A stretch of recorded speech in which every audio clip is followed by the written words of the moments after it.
Capítulo 1. O peso do silêncio.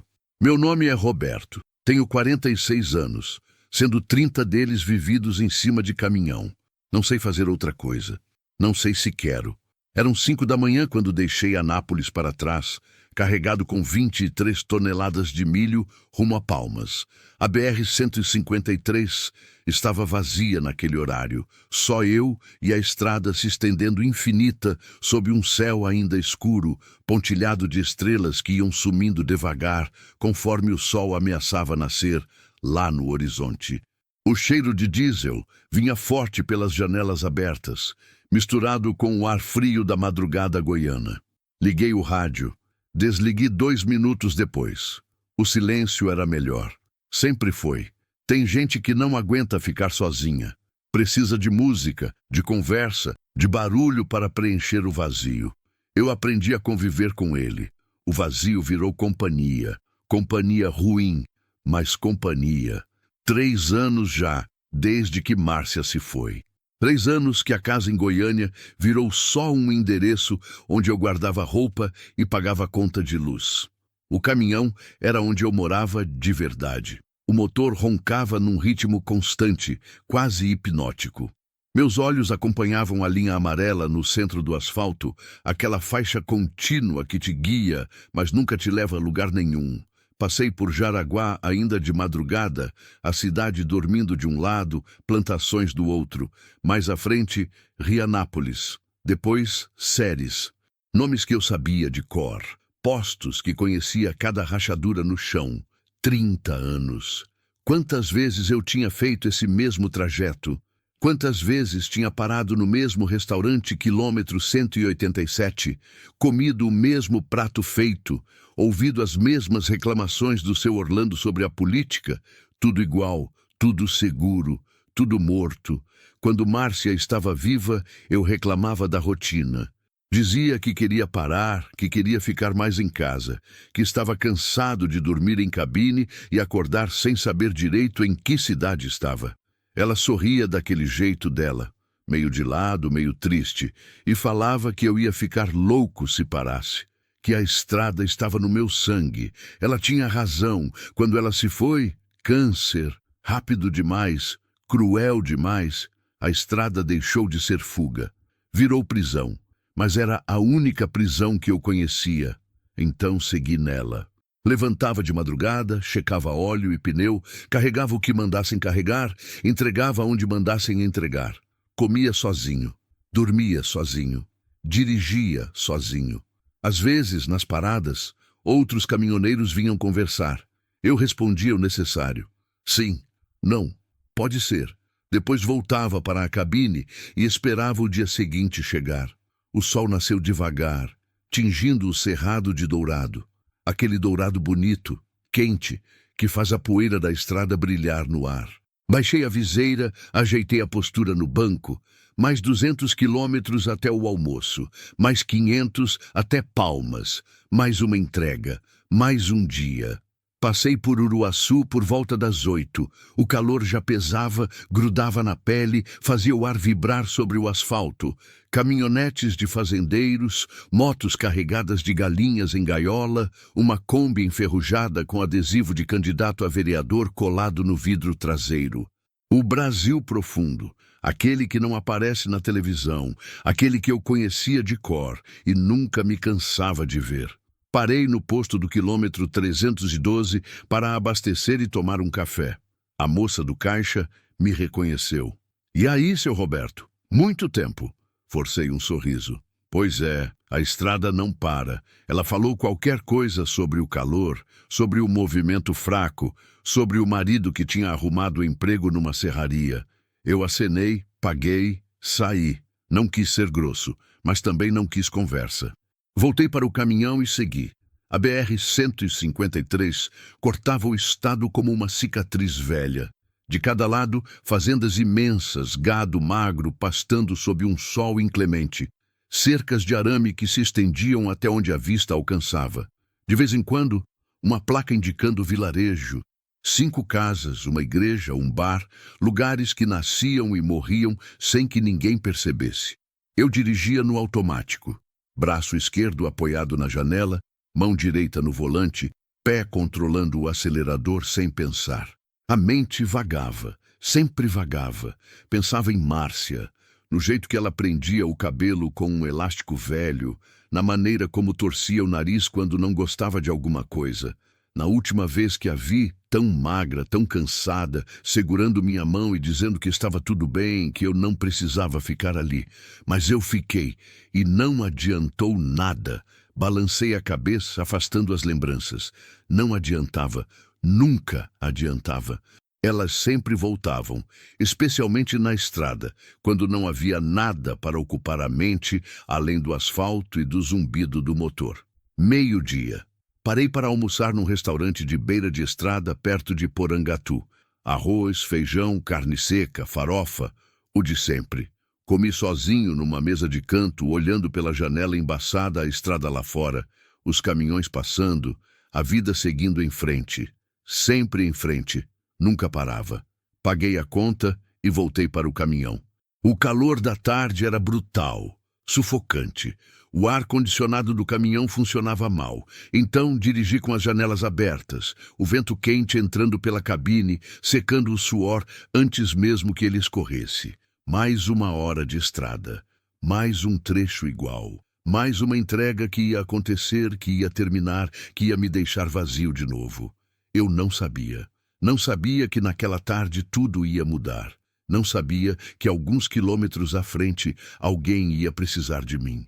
E que eu, mesmo sem querer, ainda era capaz de fazer diferença.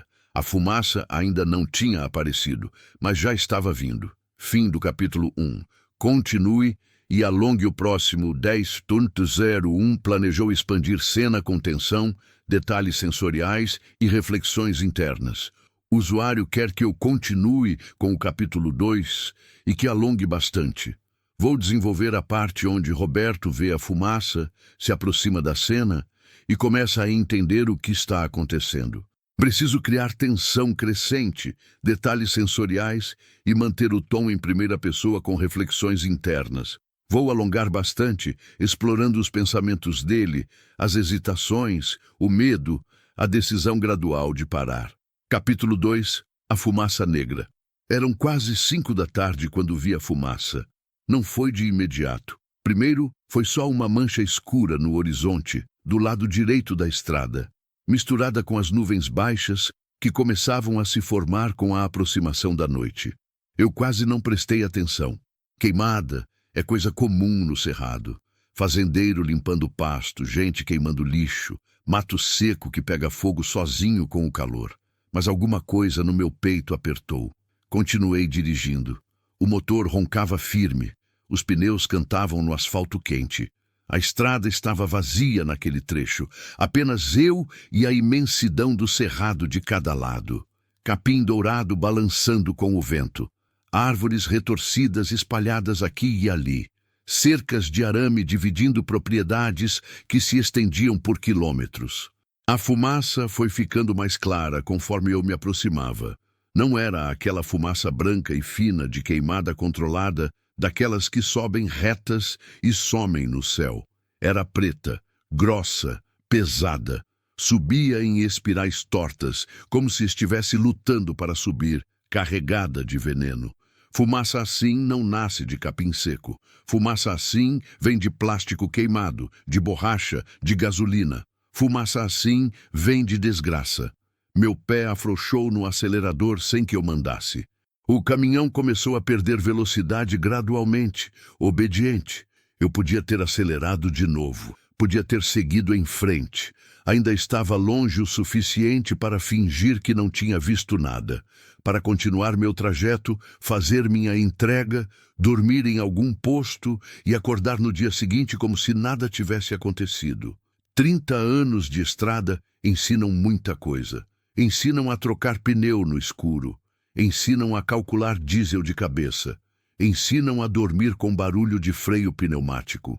Mas também ensinam quando é melhor não ver, quando é melhor não parar, quando é melhor seguir em frente e deixar o problema para trás, porque problema de beira de estrada não é problema seu, porque você tem entrega para fazer. porque você tem conta para pagar, porque no fundo você não pode salvar todo mundo.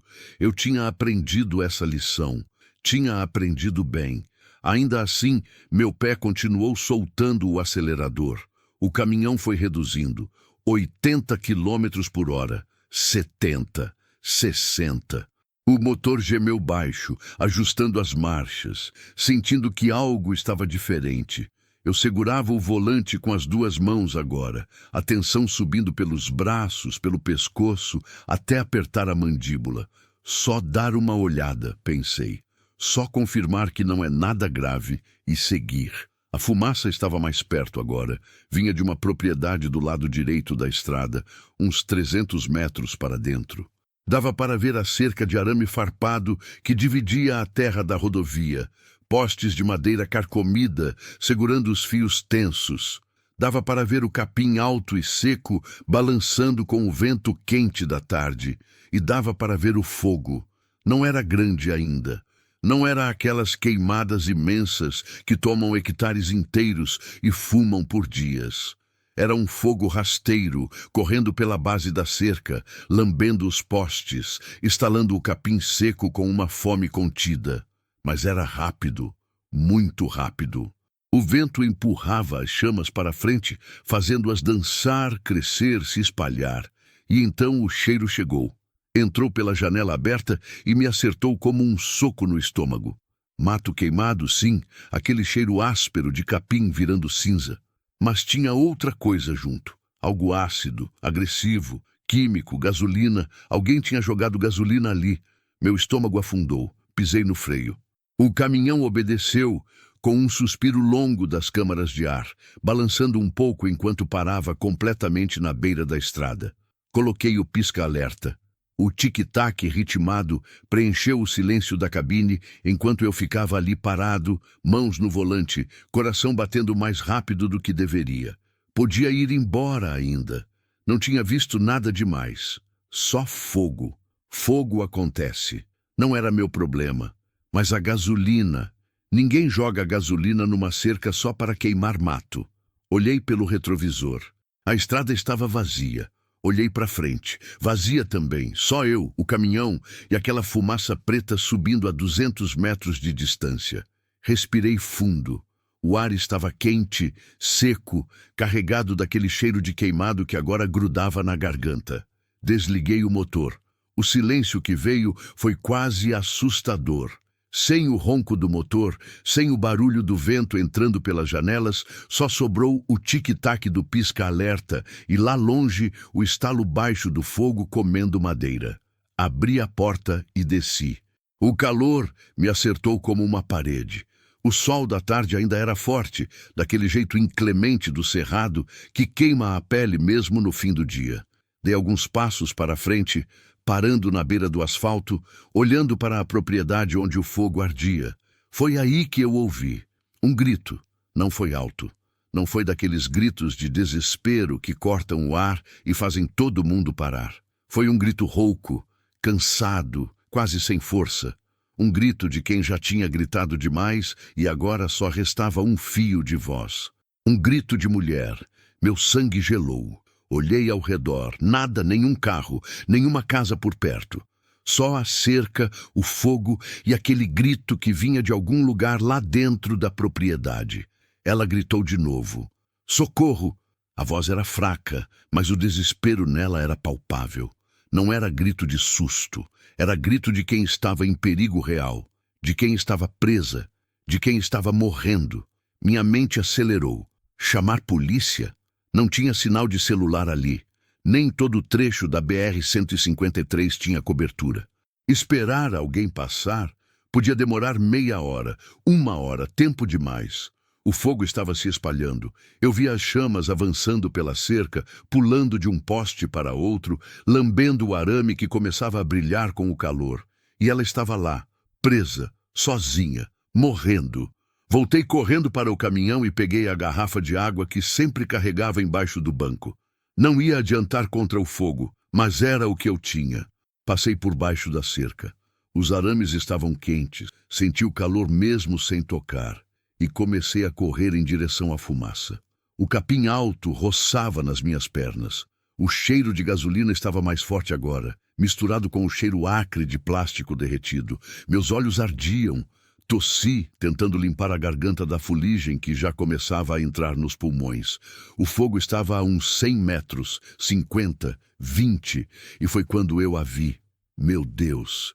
Ela estava ajoelhada no chão, na base da cerca de arame farpado. O vestido claro antes devia ser branco, agora estava sujo de terra e sangue, rasgado nas costas, expondo a pele arranhada pelos arames. Os braços esticados para cima, presos nos fios farpados que a seguravam como se fosse um animal pego numa armadilha.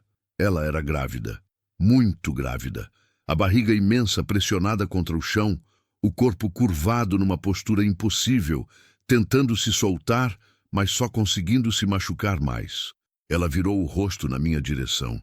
Os olhos vermelhos de tanto chorar, o rosto sujo de terra e cinzas, a boca aberta buscando ar, a voz sumida de tanto gritar. Por favor, ela sussurrou. Ele vai me matar. Ele jogou gasolina. Ele vai me queimar. Olhei ao redor, procurando o ele que ela mencionava. E foi aí que eu o vi. Do outro lado da cerca, uns 20 metros para dentro da propriedade, estava um homem. Alto, ombros largos, chapéu de couro sujo cobrindo o rosto. Camisa xadrez grudada no corpo pelo suor, calça jeans suja de terra, e na mão direita, pendurado frouxo, quase descuidado, um galão vermelho de gasolina, vazio. Ele não se mexeu quando me viu, não correu, não gritou, só ficou ali parado, me olhando com uma expressão que não era raiva, não era medo, não era nada, era vazio. Como se o que ele tinha feito fosse a coisa mais natural do mundo. Como se amarrar uma mulher grávida numa cerca e jogar gasolina nela fosse só mais um serviço do dia. Nossos olhos se encontraram, e naquele momento, sem que ninguém precisasse dizer uma palavra, eu soube. Aquele homem não era um estranho, era o ex-marido dela, e aquele fogo tinha sido aceso com um propósito muito claro: matar. Fim do capítulo 2. Continue e alongue o próximo 10.03 Orchestrated, Extended Narrative with Escalating Tension and Sensory Details. O usuário quer que eu continue a história e alongue o próximo capítulo. Preciso manter a tensão crescente, com detalhes sensoriais fortes, a narrativa em primeira pessoa do caminhoneiro Roberto, e desenvolver a cena do resgate com muita aflição e medo palpável. O capítulo 3 deve focar no primeiro vínculo e na tentativa de resgate, com a aproximação do perigo, o fogo se espalhando e Roberto tentando salvar a mulher enquanto o ex-marido se aproxima.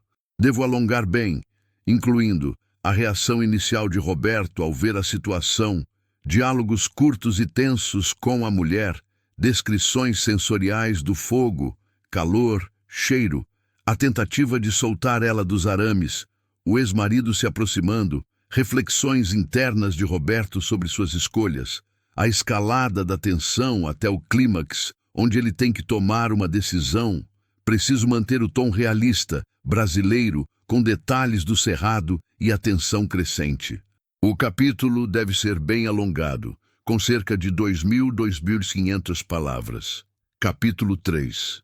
Arames e chamas. O tempo parou. Ficou tudo suspenso naquele instante.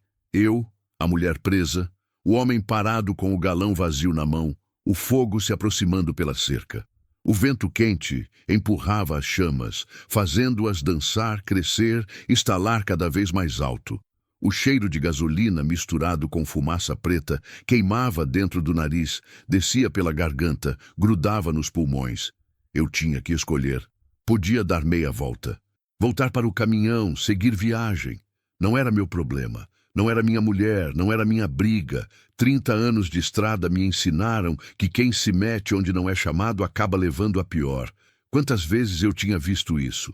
Caminhoneiro que parou para ajudar e acabou assaltado. Motorista que apareceu para apartar briga e levou facada. Gente boa que quis fazer o certo e se deu mal. A estrada te ensina a seguir em frente. Sempre em frente. Nunca olhar para trás. Mas tinha outra coisa que a estrada me ensinou também, mesmo que eu tivesse tentado esquecer nos últimos 3 anos. Algumas escolhas te definem. Algumas cenas te perseguem para sempre. E se eu fosse embora agora, se eu subisse naquele caminhão e arrancasse dali, eu ia ouvir aquele grito rouco pelo resto da vida. Ia ver aquela barriga pressionada contra a terra. Ia sentir aquele cheiro de gasolina toda vez que fechasse os olhos. Márcia sempre dizia que eu era bom demais para o mundo que a gente vivia, que eu tinha coração mole, que um dia isso ia me quebrar. Ela tinha razão, mas eu já estava quebrado mesmo. Então, que diferença fazia? Larguei a garrafa de água no chão e corri até a mulher. Meus joelhos afundaram na terra seca quando me ajoelhei ao lado dela. O calor do fogo já dava para sentir na pele, como se alguém tivesse aberto a porta de um forno bem na minha cara. O suor escorreu pela testa, ardeu nos olhos. Limpei com as costas da mão e olhei para os pulsos dela. Meu estômago revirou. Os arames farpados estavam enrolados nos braços dela, como se alguém tivesse feito de propósito, com capricho, com vontade de causar dor. As farpas tinham penetrado na pele em pelo menos 6 pontos diferentes. Pulsos, antebraços, até um pouco acima do cotovelo. O sangue escorria devagar, misturado com suor e terra, fazendo uma pasta vermelha que grudava nos fios de metal. Ela tinha tentado se soltar sozinha. Dava para ver pelas marcas. Tinha puxado, torcido, se debatido, e cada movimento só tinha feito os arames se enterrarem mais fundo. Ele me amarrou aqui, ela sussurrou, a voz quebrada. Disse que ia me queimar, que eu e o bebê não merecíamos viver. Engoli seco. Não sabia o que dizer. Não tinha palavras para uma situação dessas. Eu vou te tirar daqui. Foi o que consegui falar, mesmo sabendo que soava vazio, insuficiente. Coloquei as mãos nos arames e puxei. As farpas rasgaram minhas palmas na mesma hora. Senti o corte, quente e agudo, o sangue escorrendo entre os dedos. Ignorei. Puxei de novo, tentando afastar os fios, abrir espaço suficiente para soltar os pulsos dela. Não funcionou. Os arames estavam esticados demais, presos nos postes de cada lado. Precisava de ferramenta, alicate, arame liso para fazer alavanca. Tempo. Tempo era o que a gente não tinha. O fogo tinha chegado no primeiro poste a uns 15 metros de distância. Ouvi a madeira estalar, rachando com o calor. As chamas subiram pelo poste inteiro em segundos, lamberam o arame, começaram a pular para o capim seco do nosso lado. 10 metros, talvez menos. Não vai dar tempo, ela gemeu, e pela primeira vez ouvi o pânico real na voz. Não era mais desespero, era certeza. Certeza de que ia morrer. Vai embora. Salva você. Por favor, cala a boca. Falei, mais duro do que pretendia. Mas não podia deixar ela desistir. Não agora. Eu não vim até aqui para te deixar morrer. Voltei a puxar os arames, desta vez sem me importar com as farpas. Deixei elas rasgarem minha pele, enterrarem na carne, abrirem cortes fundos nas palmas e entre os dedos. A dor era aguda, elétrica, mas distante, como se estivesse acontecendo com outra pessoa. Consegui afrouxar um pouco o arame do pulso direito dela. Não muito, só o suficiente para ela conseguir torcer o braço. Ela gemeu de dor, mas ajudou, empurrando, puxando. Foi quando ouvi os passos, pesados, lentos, calmos demais para alguém numa situação dessas. Virei a cabeça. O homem estava vindo na nossa direção. Ele tinha saído de onde estava parado e agora caminhava devagar, sem pressa, como quem tem todo o tempo do mundo. O galão de gasolina tinha sido largado no chão lá atrás, mas a mão direita dele descia agora para o cinto, onde o cabo de madeira de uma faca aparecia, enfiada numa bainha de couro surrada. Ele não correu. Quem corre está com medo. Quem corre está fugindo de alguma coisa. Ele não estava com medo de nada. Vinha certo, tranquilo, absoluto na certeza de que ninguém ia impedi-lo de terminar o que tinha começado. Meu coração disparou. O suor escorria pelo rosto, pelas costas. Encharcava a camisa. Minhas mãos tremiam, não de medo, mas de adrenalina pura, do corpo se preparando para lutar ou correr. Eu não era lutador, nunca fui. Tinha 1,75 m de altura, 70 e poucos quilos molhado, braços finos de quem passa o dia sentado dirigindo. Aquele homem tinha uns 10 centímetros a mais que eu, ombros largos, mãos grandes e calejadas de quem trabalhava com força. E tinha uma faca. Se chegasse perto, eu ia perder. Sabia disso. Ele sabia disso. Mas tinha uma coisa que ele não sabia. Eu tinha um caminhão. Me levantei de um pulo e corri. Não olhei para trás. Não pensei. Só corri, pisando forte na terra seca, pulando touceiras de capim, desviando de pedras. Meus pulmões queimavam, as pernas pesavam, mas continuei. Passei por baixo da cerca de novo, os arames chiando de tão quentes agora, o calor me fazendo recuar por instinto, e cheguei na beira da estrada. O caminhão estava ali, parado, pisca-alerta piscando no silêncio da tarde, fiel, obediente, esperando. Subi na cabine de um salto, enfiei a chave na ignição e girei. O motor tossiu. Meu coração parou. Vamos, vamos! Sussurrei entre dentes. Girei de novo. O motor pegou, aquele ronco grave, poderoso, reconfortante. 40 toneladas de aço, diesel, força bruta, a única arma que eu tinha. Olhei pelo retrovisor. O homem tinha parado. Estava nos vendo agora. Eu no caminhão, a mulher ainda presa na cerca. Ele não parecia preocupado, só curioso. Como se estivesse tentando entender o que eu pretendia fazer. Eu também estava tentando entender. Não tinha plano, não tinha estratégia. Só tinha desespero e uma certeza. Se eu não fizesse alguma coisa agora, nos próximos 2 minutos ela ia estar morta. Engatei a ré. O caminhão gemeu, ajustando as marchas, sentindo o peso da carga nas costas. Segurei firme o volante com as 2 mãos, as palmas rasgadas ardendo ao tocar o couro, e comecei a recuar. Devagar primeiro, depois mais rápido. O pneu traseiro saiu do asfalto, entrou na terra da beira da estrada. O caminhão balançou, inclinando um pouco para o lado. Corrigi o volante. Continuei recuando. A cerca estava ali, 20 metros, 15, 10. Buzinei, não como aviso, como escolha, como despedida, como um grito que eu não conseguia dar. E joguei a traseira do caminhão direto contra a cerca. O impacto foi violento. Senti nas mãos, nos braços, no corpo inteiro. Ouvi o metal cantando alto, agudo, antes de estalar e se romper. Os postes de madeira, podres, carcomidos, velhos, não resistiram. Quebraram na base, tombaram para trás, arrastando metros e metros de arame junto. A cerca inteira desabou e caiu em cima das chamas que vinham avançando, abafando parte do fogo, criando uma barreira de madeira e metal retorcido entre a mulher e as labaredas. Pulei da cabine e voltei correndo. O caminhão tinha feito o trabalho. Os arames que seguravam a mulher agora estavam frouxos, caídos no chão. Ainda estavam enterrados nos pulsos dela, mas não puxavam mais, não prendiam mais. Consegui. Ajoelhei ao lado dela de novo e comecei a desenrolar os fios. Devagar, centímetro por centímetro. Cada farpa que saía da pele arrancava um gemido dela, um suspiro contido, um tremor. O sangue escorria fresco agora, manchando minhas mãos que já estavam vermelhas das próprias feridas. Aguenta, sussurrei.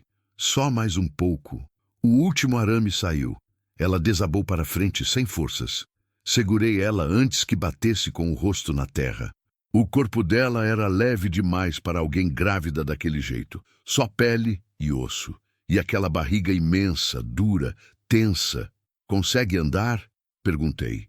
Ela tentou se levantar. As pernas tremeram, dobraram. Quase caiu de novo. Passei o braço por baixo dos ombros dela e levantei. Ela apoiou o peso em mim, fraca, cambaleante. Começamos a andar em direção ao caminhão. Passo lento, passo dolorido. Foi quando ouvi a voz. Você cometeu um erro, caminhoneiro. Gelei. O homem estava ali, a 5 metros de distância. A faca na mão direita, agora. Longa, larga, com manchas escuras no metal que podia ser ferrugem ou sangue velho. Os olhos dele estavam vazios. completamente vazios. Não tinha raiva, não tinha ódio, só nada. E isso era mais assustador do que qualquer emoção. Isso não é da sua conta, ele disse a voz baixa, calma, quase gentil. Ela é minha. O que está na barriga dela é meu. E eu faço o que quiser com o que é meu. Não é não, respondi, a voz saindo mais firme do que eu esperava. Não mais. Ele deu um passo à frente. Eu dei um passo para trás, puxando a mulher comigo. Você não sabe de nada. Ele continuou. Não sabe o que ela fez. Não sabe das mentiras. Não sabe da traição. Não preciso saber, falei. Só preciso saber que você amarrou uma mulher grávida numa cerca e jogou gasolina nela. E isso é coisa de covarde. Algo mudou no rosto dele. Ainda não era raiva, mas era reconhecimento. Como se ele tivesse percebido que eu não ia sair da frente. Ele apertou o cabo da faca e veio. Fim do capítulo 3. Continue e alongue o próximo 10. A 9 orchestrated, extended narrative arc with heightened tension and sensory details. O usuário quer que eu continue com o capítulo 4 e alongue bem. Preciso manter a tensão e o confronto, mas também ser fiel ao documento original que foi fornecido. No documento original, o protagonista usa o caminhão para derrubar a cerca, salva a mulher e o homem acaba caindo no fogo quando tenta atacar. Preciso alongar esse momento de tensão máxima, o confronto e depois a fuga. Vou focar em o confronto físico e psicológico. Os pensamentos do Roberto neste momento crítico, a tensão crescente, o desfecho com o homem caindo no fogo, como no original, a fuga com a mulher, o início da jornada rumo ao hospital. Preciso manter o tom em primeira pessoa, realista, com detalhes sensoriais fortes, e alongar bem cada momento para criar máxima tensão emocional. Capítulo 4. O limite. Ele veio devagar, não correu. Não gritou. Só caminhava na minha direção com aquela calma assustadora, a faca brilhando na mão direita, refletindo as chamas que ardiam alguns metros atrás dele. O vento mudou de novo, empurrando a fumaça preta na nossa direção. Tossi, os olhos ardendo, mas não tirei o olhar dele. Não podia. A mulher se agarrou no meu braço, o corpo dela tremendo tanto que eu sentia as vibrações passando pela minha pele. Ele vai matar nós dois. Ela sussurrou, a voz estrangulada de pavor. Ele já falou. Ele vai matar qualquer um que tentar me ajudar. Eu não respondi. Não tinha resposta. Só tinha medo subindo pela espinha, apertando o peito, fazendo o coração bater tão forte que parecia querer sair pela boca. Eu não era herói. Nunca fui. Heróis são aqueles caras dos filmes, altos, fortes, que sabem lutar, que têm frases prontas para momentos assim. Eu era só um caminhoneiro magricela de 46 anos, com as mãos rasgadas, sangrando, as pernas tremendo e o instinto gritando para correr. Mas para onde? O caminhão estava atrás de mim, a uns 20 metros. Se eu corresse, talvez conseguisse chegar lá. Subir na cabine, trancar a porta, ligar o motor e sair. Mas a mulher não ia conseguir correr. Não naquele estado. E se eu a largasse ali, olhei para ela de relance. O rosto coberto de terra e cinzas. Os olhos vermelhos, inchados de tanto chorar. A barriga enorme, tensa, a roupa rasgada, mostrando marcas roxas pelo corpo todo. Marcas antigas, algumas já amareladas, outras ainda vermelhas. Não eram marcas de hoje, eram marcas de meses, anos talvez. Esse homem não tinha amarrado ela na cerca só hoje, tinha amarrado ela na vida inteira. E se eu fosse embora agora, eu estaria amarrando ela também, deixando ela presa, condenada. Márcia sempre dizia que eu pensava demais, que ficava remoendo as coisas na cabeça em vez de só agir, que um dia isso ia me custar caro. Hoje era esse dia. O homem estava a 3 metros agora. Dava para ver os detalhes do rosto dele, a barba por fazer, grisalha nos cantos, as rugas fundas ao redor dos olhos, a pele queimada de sol. Não era velho, talvez 40 e poucos, mais novo do que eu esperava, mas tinha algo nele que parecia velho, algo cansado, morto, como se tivesse desistido de ser humano faz tempo.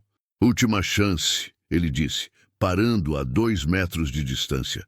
A voz continuava calma, quase razoável, como se estivesse oferecendo um acordo de negócios. Solta ela.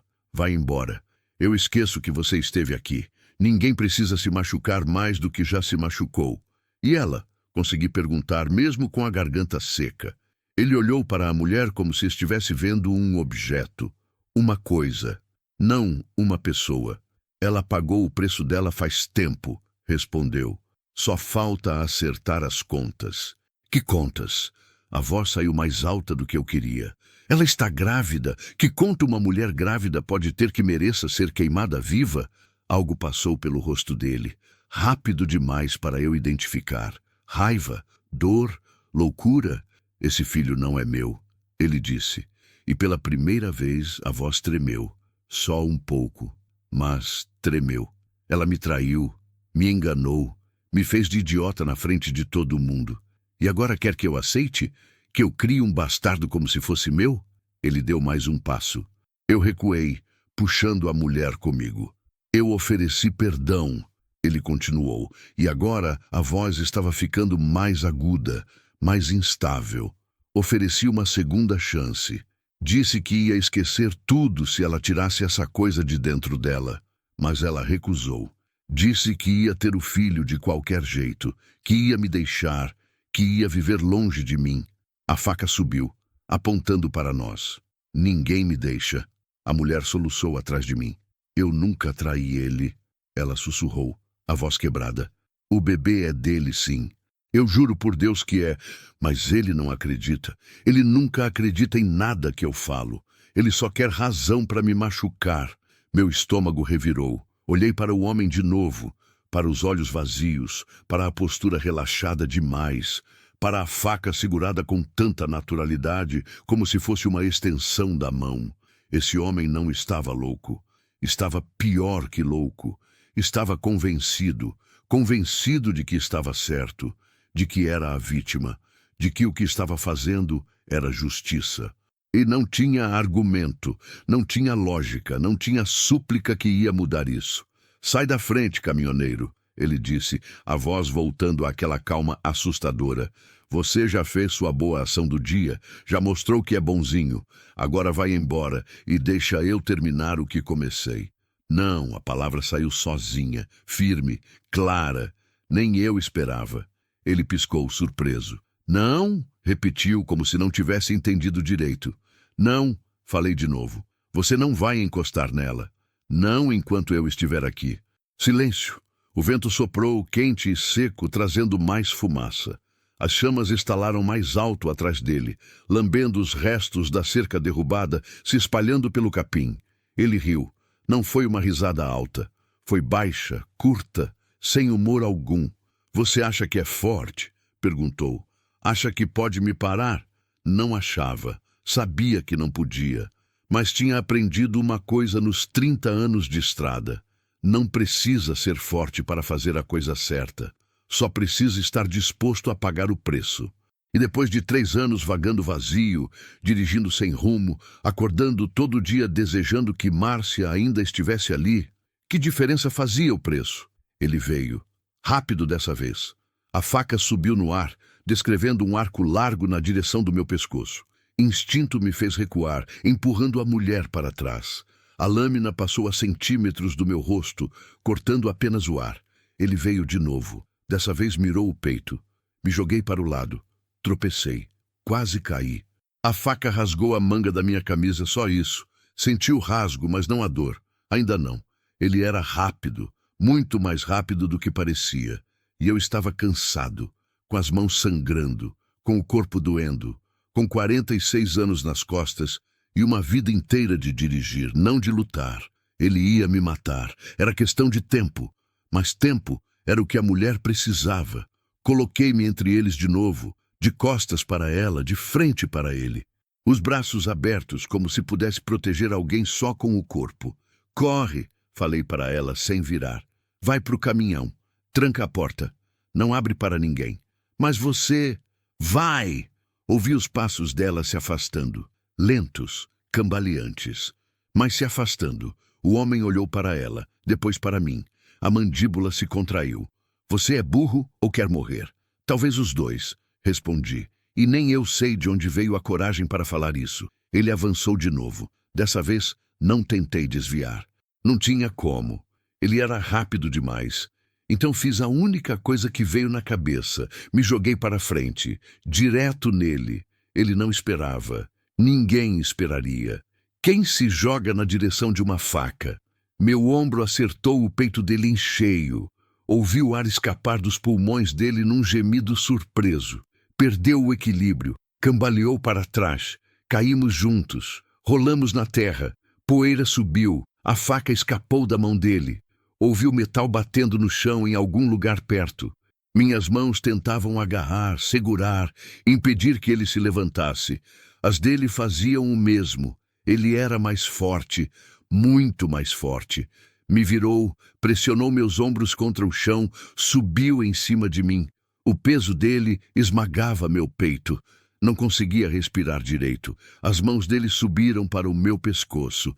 Apertaram, o ar sumiu. Tentei puxar os braços dele, arranhar, chutar. Nada funcionava. A pressão aumentava. Os olhos começaram a escurecer nas bordas. O barulho do fogo, do vento, de tudo, foi ficando distante, abafado, como se estivesse debaixo d'água. Ia morrer ali, naquele chão seco, naquele fim de tarde, naquele lugar que nem tinha nome, longe de casa, longe de Márcia, longe de tudo. E de repente o peso sumiu. O ar voltou num jato doloroso.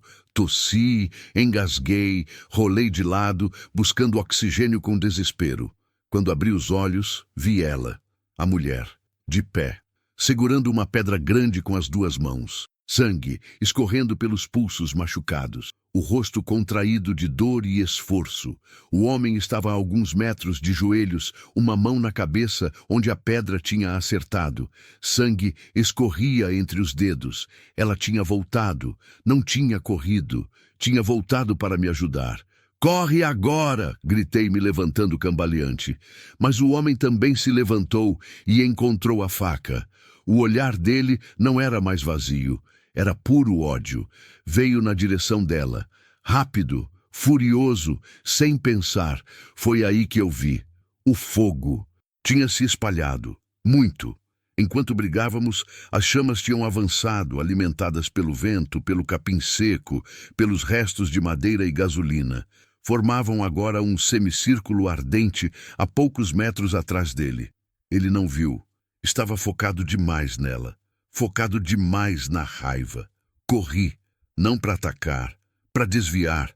Me joguei na frente dele de novo no último segundo. Ele tentou parar, mudar a direção da faca, mas estava rápido demais, furioso demais, fora de controle. Dei um passo para o lado, só um. Ele passou direto e não conseguiu parar a tempo. O fogo o engoliu. Ouvi o grito, alto, agudo, desesperado, mas não fiquei para ver. Não podia. Agarrei a mulher pelo braço e corri. Ela tentou acompanhar, tropeçando, quase caindo. Segurei ela firme, puxei, arrastei. Chegamos no caminhão. Abri a porta do passageiro, empurrei ela para dentro, dei a volta correndo e subi do outro lado. Chave na ignição. Motor pegou de primeira. Engatei a marcha e pisei fundo. O caminhão arrancou com um rugido, pneus cantando no asfalto, carroceria balançando com o peso da carga. Não olhei para trás, não pelo retrovisor, não para o lado, só para frente, sempre para frente. Dentro da cabine, o silêncio era tão pesado que doía.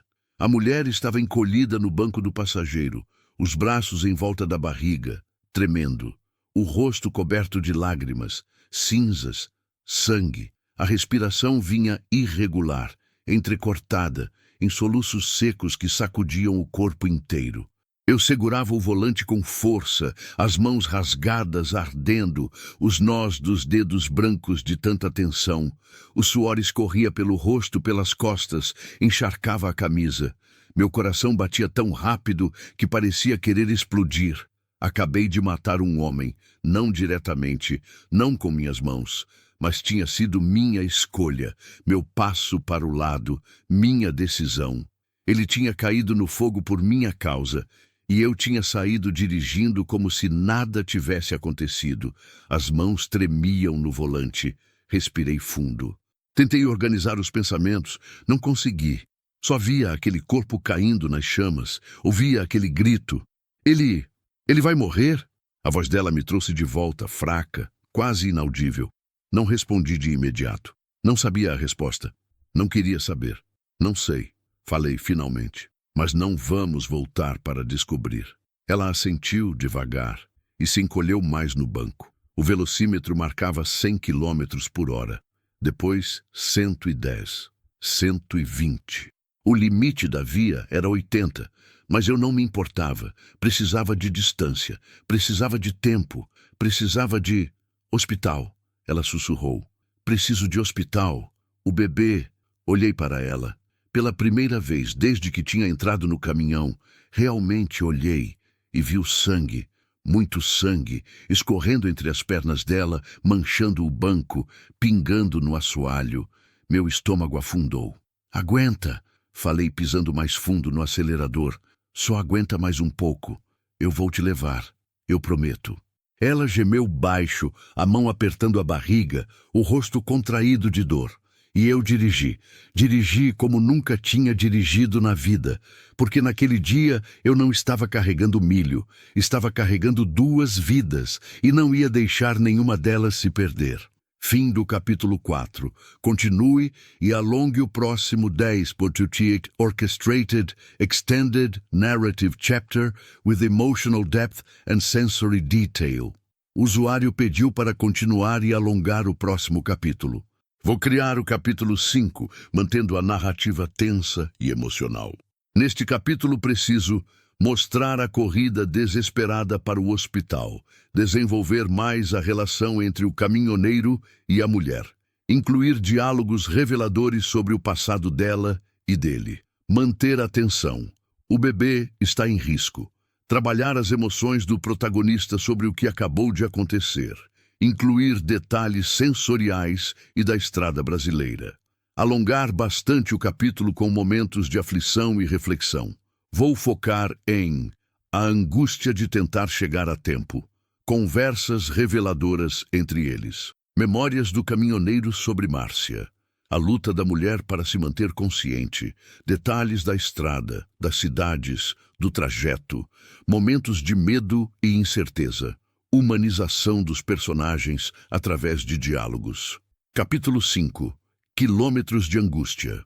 A estrada se estendia à frente como uma linha infinita de asfalto rachado, cortando o cerrado que começava a escurecer com a chegada da noite. O sol tinha virado uma mancha alaranjada no horizonte, sangrando luz vermelha sobre as nuvens baixas. Em meia hora, talvez menos, ia estar completamente escuro. E eu não sabia onde tinha hospital. O pensamento me acertou como um soco no estômago. Eu conhecia aquela estrada de cor, cada curva, cada lombada, cada posto. Mas hospital? Quantas vezes eu tinha precisado de hospital em 30 anos de estrada? 1, talvez 2. E nas 2 vezes tinha sido só pronto-socorro de cidade pequena para tomar ponto em corte ou tratar torção de tornozelo. Isso era diferente. Isso era uma mulher grávida sangrando no banco do meu caminhão.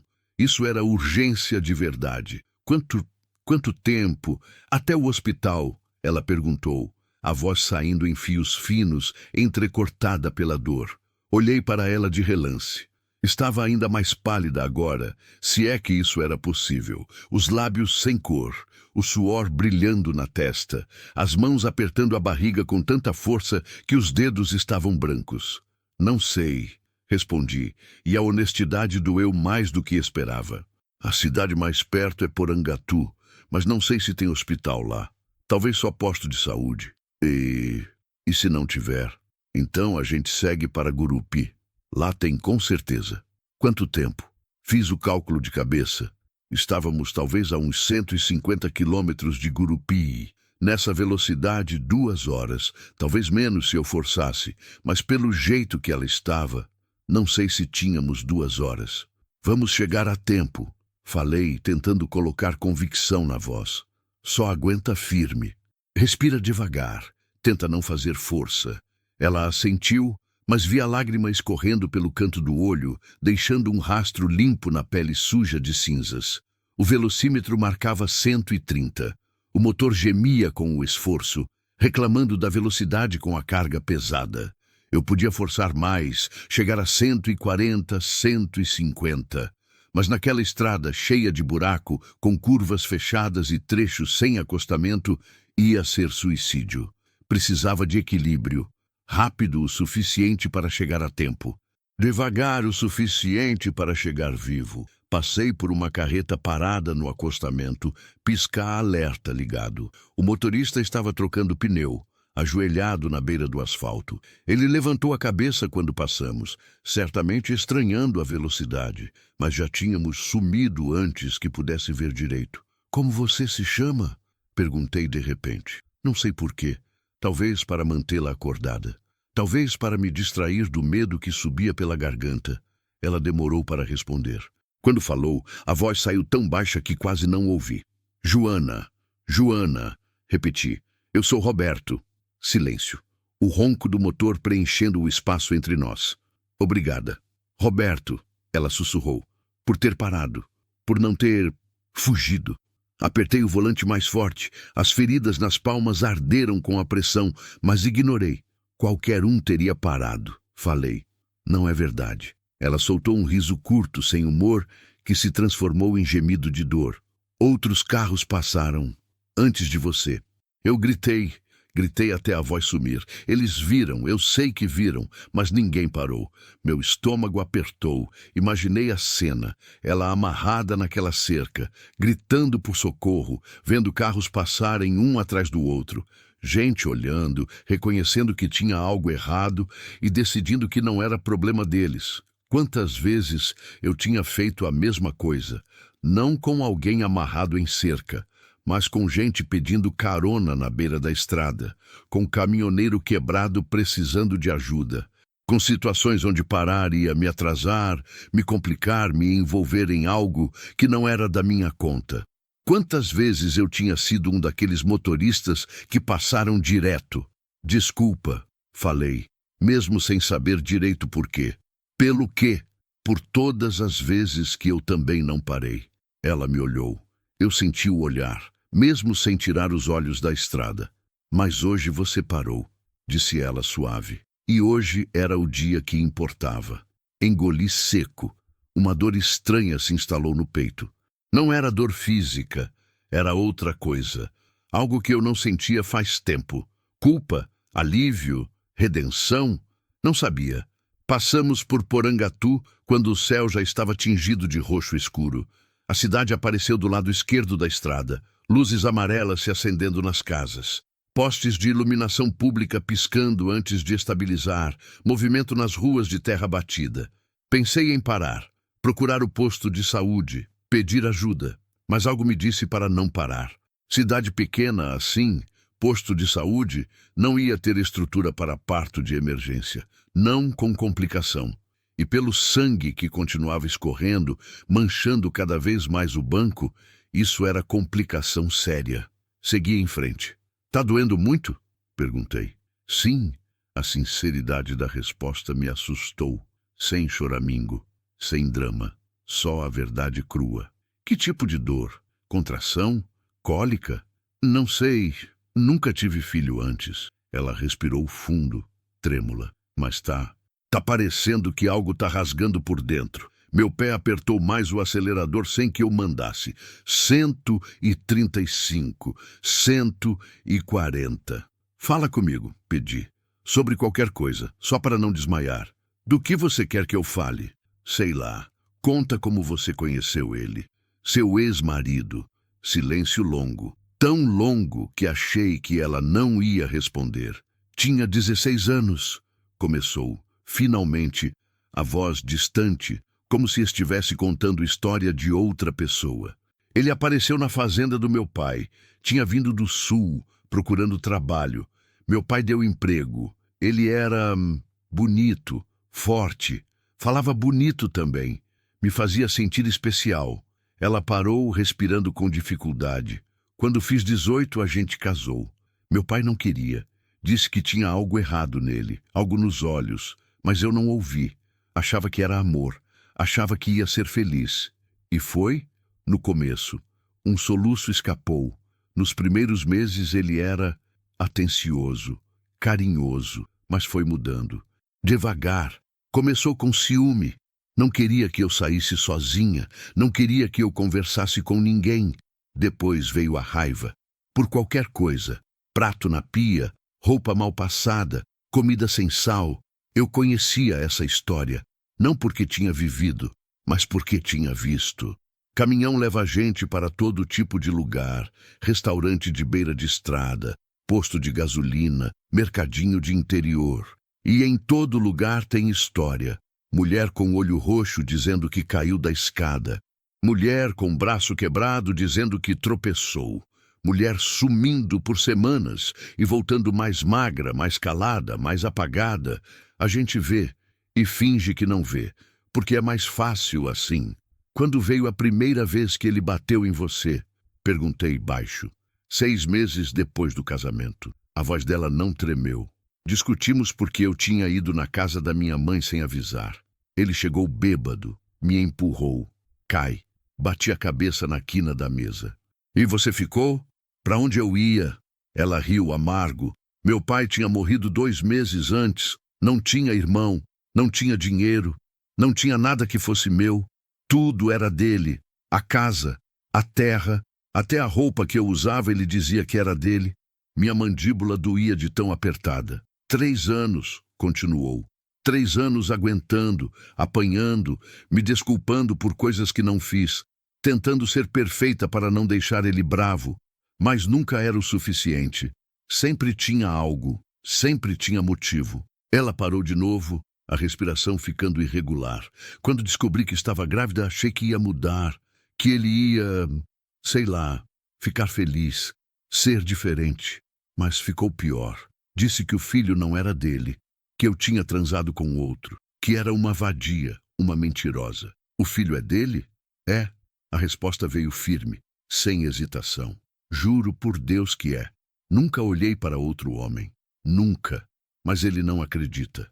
Ou não quer acreditar. Acho que só queria desculpa. Desculpa para fazer o que sempre quis fazer. Que era me matar.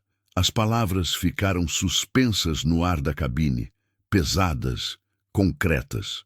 Passamos por um trecho de mata fechada.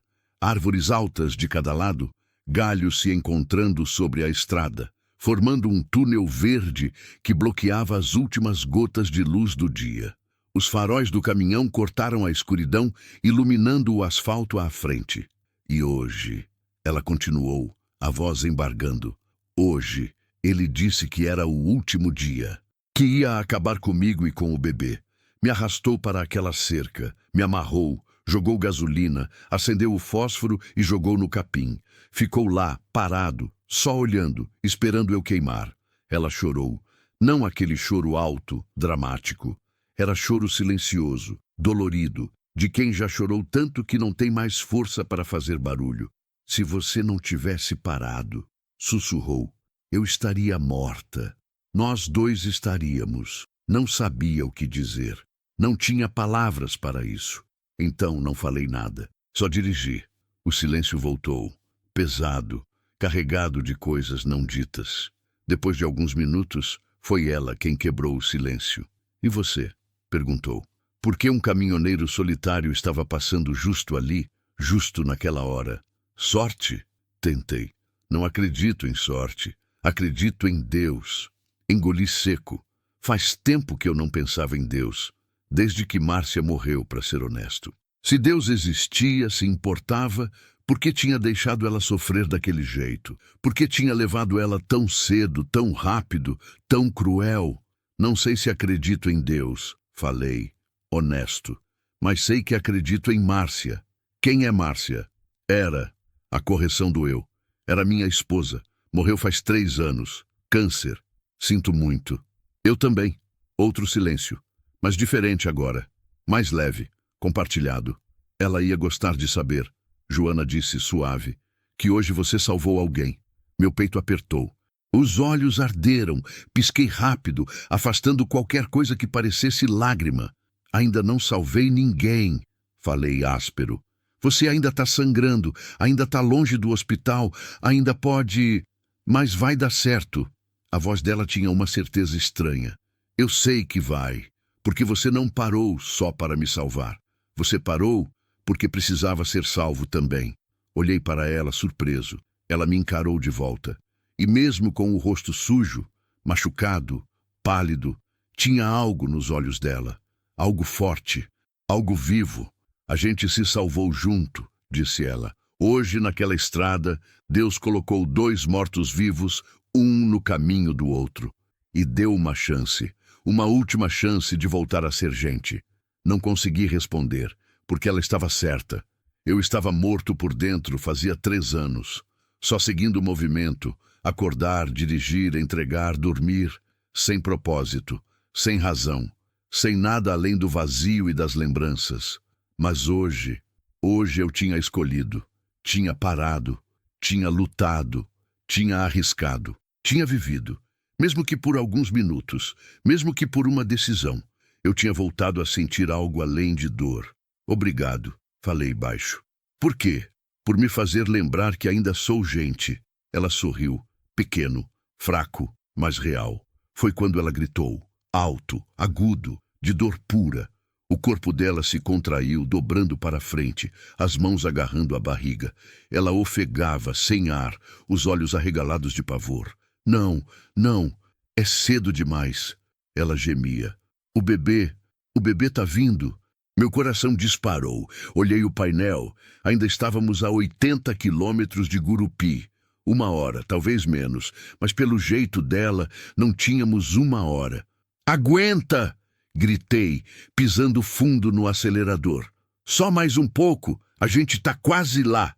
Não dá mais tempo. Ela chorava, gritava, se contorcia. O velocímetro passou de 150. A estrada sumia sob as rodas do caminhão. As luzes dos postes passavam em borrões. O motor rugia, protestando, mas obedecendo. Eu rezava, mesmo sem acreditar. Mesmo sem saber se alguém estava ouvindo, rezava para chegar a tempo, porque se depois de tudo isso, de ter parado, de ter lutado, de ter arriscado tudo, se depois de tudo ela morresse, eu não ia me perdoar. Nunca. Fim do capítulo 5. Continue e alongue o próximo 10. 30 Orchestrated Emotionally Intense Narrative. Continuation with Heightened Tension. O usuário quer que eu continue a história e alongue o próximo capítulo. Estamos no capítulo 6 agora. E a narrativa está em um momento crucial. Joana está entrando em trabalho de parto prematuro dentro do caminhão. Eles estão a 80 quilômetros de Gurupi. E Roberto está desesperado tentando chegar a tempo. Preciso manter a tensão alta. O bebê está vindo. Há muito sangue. É uma situação de vida ou morte. Desenvolver mais a relação entre Roberto e Joana. Trazer memórias de Roberto sobre Márcia de forma natural. Criar momentos de aflição, incerteza e medo palpável. Usar descrições sensoriais fortes. Manter o tom em primeira pessoa. Alongar bem o capítulo como pedido. Possivelmente ter que parar o caminhão para ajudar no parto de emergência ou tomar decisões difíceis. Pode ser que eles não cheguem a tempo. E ele tenha que fazer o parto na estrada. Vou criar um capítulo longo e emocionante, mantendo a estrutura narrativa e o desenvolvimento emocional dos personagens. Capítulo 6. Entre a vida e a estrada. 155 km/h. O caminhão vibrava inteiro. Os retrovisores tremiam tanto que não dava para ver nada neles. O volante pulsava nas minhas mãos como se tivesse vida própria, querendo escapar, me forçando a segurar com toda a força que eu tinha. A carga nas costas balançava perigosamente a cada curva, fazendo o caminhão inclinar mais do que devia. Eu podia tombar, podia perder o controle, podia matar nós dois, mas se eu diminuísse a velocidade, ela ia morrer do mesmo jeito. Então segui, pé no fundo, rezando para os pneus aguentarem, para os freios não falharem. para a estrada não ter buraco grande demais na próxima curva. Joana gritava ao meu lado. Não eram gritos constantes. Vinham em ondas. Ela ficava alguns segundos respirando rápido, ofegante, gemendo baixo. Depois a dor chegava de novo, e ela se contorcia inteira, agarrando o banco, a porta, qualquer coisa que estivesse por perto, o grito rasgando a garganta antes de morrer num soluço abafado. Tá vindo, eu sinto. Ela chorava entre uma contração e outra. Não!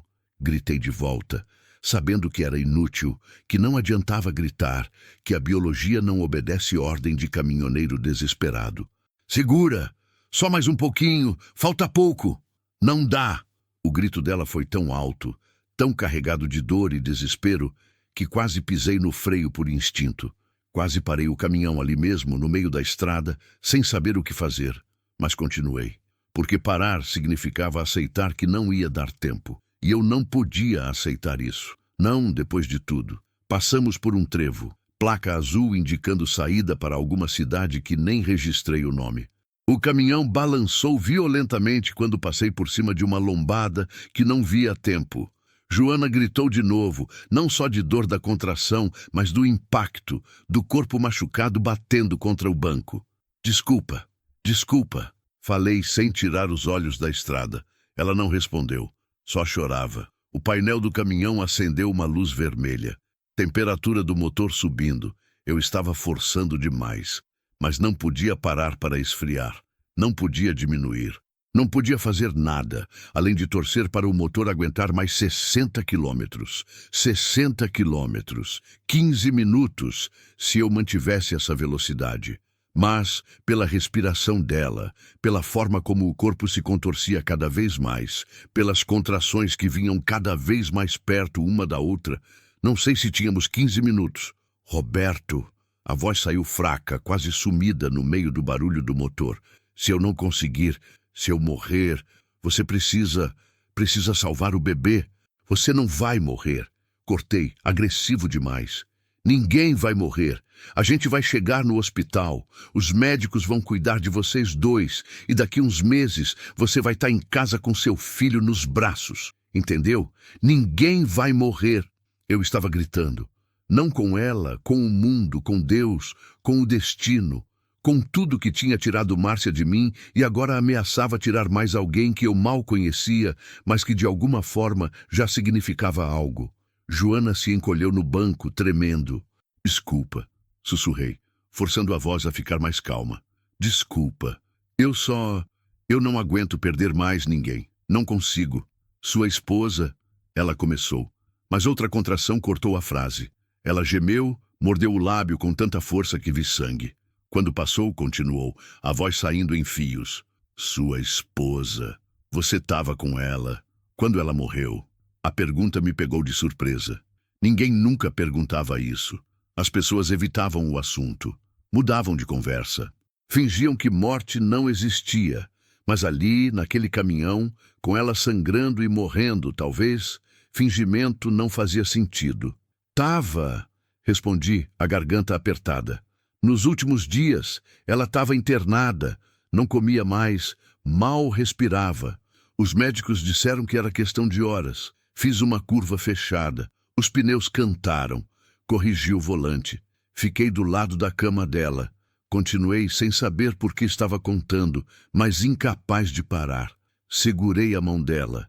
Ficava falando besteira. Contando história de viagem, lembrando das coisas que a gente fez junto. Ela não respondia mais, mas eu sabia que ela estava ouvindo. Dava para ver nos olhos. Joana me ouvia em silêncio, a respiração ainda irregular, mas focada na minha voz. No fim, no último suspiro, ela apertou minha mão. Minha voz falhou. Engoli seco. Apertou de leve. Quase nada. Mas eu senti. E aí ela foi. Assim. Sem mais nada. Sem dor. Sem drama. Só foi. Silêncio. Só o ronco do motor e o asfalto passando rápido demais embaixo das rodas. Você teve sorte, Joana disse, baixo. Sorte? Repeti, amargo. Perdi ela. Como isso é sorte? Porque você pôde se despedir. Ela limpou as lágrimas com as costas da mão suja. Porque você estava lá, porque ela não morreu sozinha, com medo, sem ninguém. Algo quebrou dentro de mim, porque ela tinha razão. Márcia tinha morrido, e isso doía. Doía todo dia, mas pelo menos ela não tinha morrido sozinha. Não tinha morrido queimada numa cerca. Não tinha morrido apavorada, chamando por socorro que nunca veio. Ela tinha morrido com alguém segurando sua mão. E talvez isso significasse algo. Você não vai morrer sozinha também, falei, firme. Eu tô aqui e vou ficar, até o fim, seja lá o que acontecer. Ela olhou para mim, e mesmo no escuro da cabine, iluminada só pelos reflexos do painel e dos faróis batendo no asfalto, vi gratidão naqueles olhos. Obrigada, sussurrou. Outra contração veio. Essa foi pior, muito pior. Ela gritou tão alto que tive que fazer esforço para não soltar o volante e cobrir os ouvidos. O corpo dela se dobrou completamente para frente, a testa quase batendo no painel. As mãos agarraram a própria barriga, apertando, como se pudesse segurar o bebê lá dentro só com força de vontade. Não aguento mais! Ela berrou. Ele tá vindo! Ele tá saindo! Meu sangue gelou. Olhei rapidamente para ela, para a mancha escura que se espalhava pelo banco, para as pernas dela tremendo, se abrindo involuntariamente. O bebê estava vindo, agora, ali, dentro do caminhão. Pisquei para o painel. 52 quilômetros até Gurupi, 10 minutos. Mas ela não tinha 10 minutos, não tinha 5, tinha agora. Minha mente acelerou. Opções. Precisava de opções.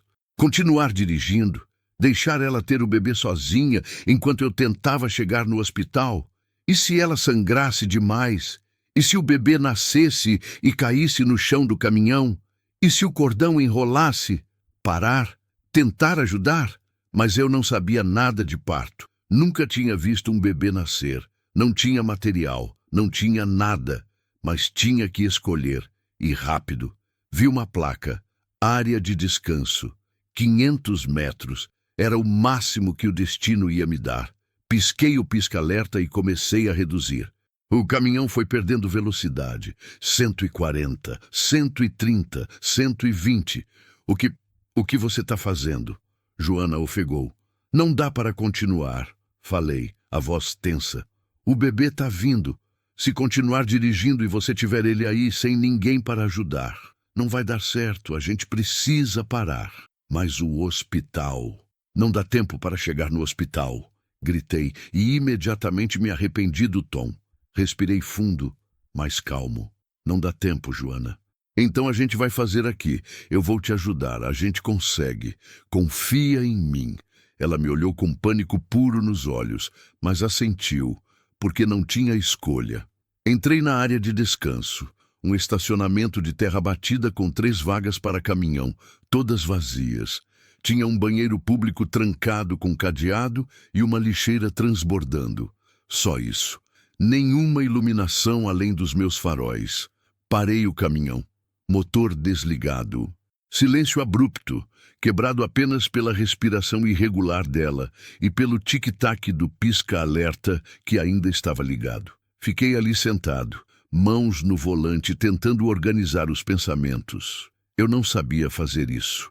Não tinha a menor ideia, mas não podia deixar transparecer. Ela precisava acreditar que eu sabia o que estava fazendo. Precisava confiar, porque se entrasse em pânico, se desistisse... Respirei fundo. Certo, falei, tentando soar confiante. Primeiro, você consegue se mover, ir para a parte de trás do caminhão? A boleia é apertada demais. Ela tentou se mexer, gemeu de dor. Conseguiu se arrastar para a porta. Desci rápido, dei a volta correndo e abri a porta do lado dela. Segurei ela pelos braços e ajudei a descer. Ela mal conseguia ficar em pé. O peso todo vinha para mim. Praticamente carreguei ela até a traseira do caminhão. Abri a carroceria. A carga de milho em sacos ocupava quase tudo, mas tinha um espaço pequeno na frente, perto da cabine, onde eu às vezes guardava ferramentas e lona. Subi primeiro. Puxei a lona velha e estendi no chão de metal. Não era muito. Não era limpo, mas era o que tinha. Ajudei ela a subir. Cada movimento arrancava gemidos dela. Quando finalmente consegui deitá-la na lona, ela estava tão pálida que parecia translúcida sob a luz fraca que vinha dos faróis refletindo na carroceria. Vou pegar água, falei. E alguma coisa para limpar. Ela agarrou meu braço. Não demore. Não vou. Voltei correndo para a cabine. Peguei as 2 garrafas de água que ainda tinha, uma toalha velha que eu usava para limpar para-brisa, a camisa reserva que ficava pendurada atrás do banco, um canivete, não sabia para que ia servir, mas parecia importante ter. Voltei para a carroceria. Joana tinha tirado a parte de baixo da roupa. Não teve vergonha, não teve pudor, não tinha tempo para isso. Estava deitada de costas, joelhos dobrados, pernas abertas, respirando em ritmo acelerado. Tá vendo alguma coisa? Ela perguntou, a voz tensa. Me ajoelhei entre as pernas dela. A luz era péssima, mal dava para ver. Peguei o celular e acendi a lanterna. E vi a cabeça do bebê, coroando. Meu estômago revirou, não de nojo, de medo, de responsabilidade, de peso. Isso era real. Não tinha mais volta. Sim, falei, tentando manter a voz firme. Dá para ver a cabeça, ele tá vindo. Tá quase. Ela soluçou, entre alívio e pavor. O que eu faço? Empurra. Foi o que consegui falar, baseado nas poucas cenas de parto que tinha visto em filme. Quando vier a contração, você empurra, faz força. E se eu fizer errado? Não tem jeito errado. Seu corpo sabe o que fazer. Só deixa acontecer. Mentira. Talvez. Não sabia. Mas era o que ela precisava ouvir. A contração veio. Ela gritou, se contorceu, fez força. Vi a cabeça avançar um pouco mais. Milímetros.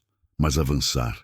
Isso, tá indo, gritei. Mais uma vez, quando vier de novo, empurra mais.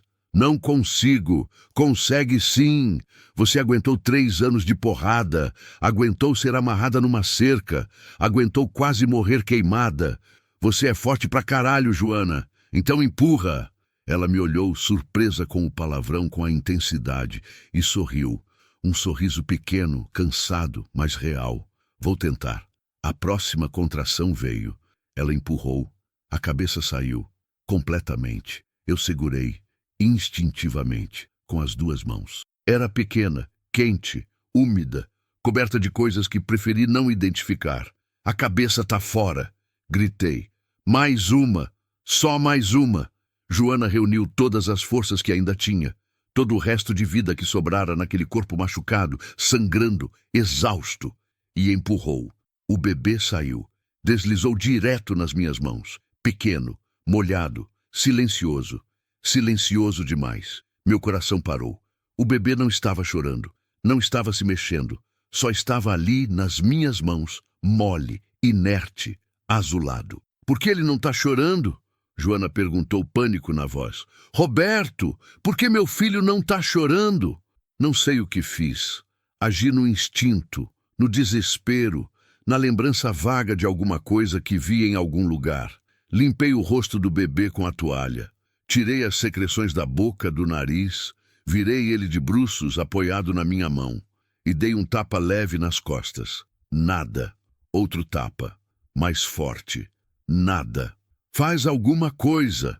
Joana gritava, tentando sentar, tentando ver. Dei o 3º tapa. Mais forte ainda.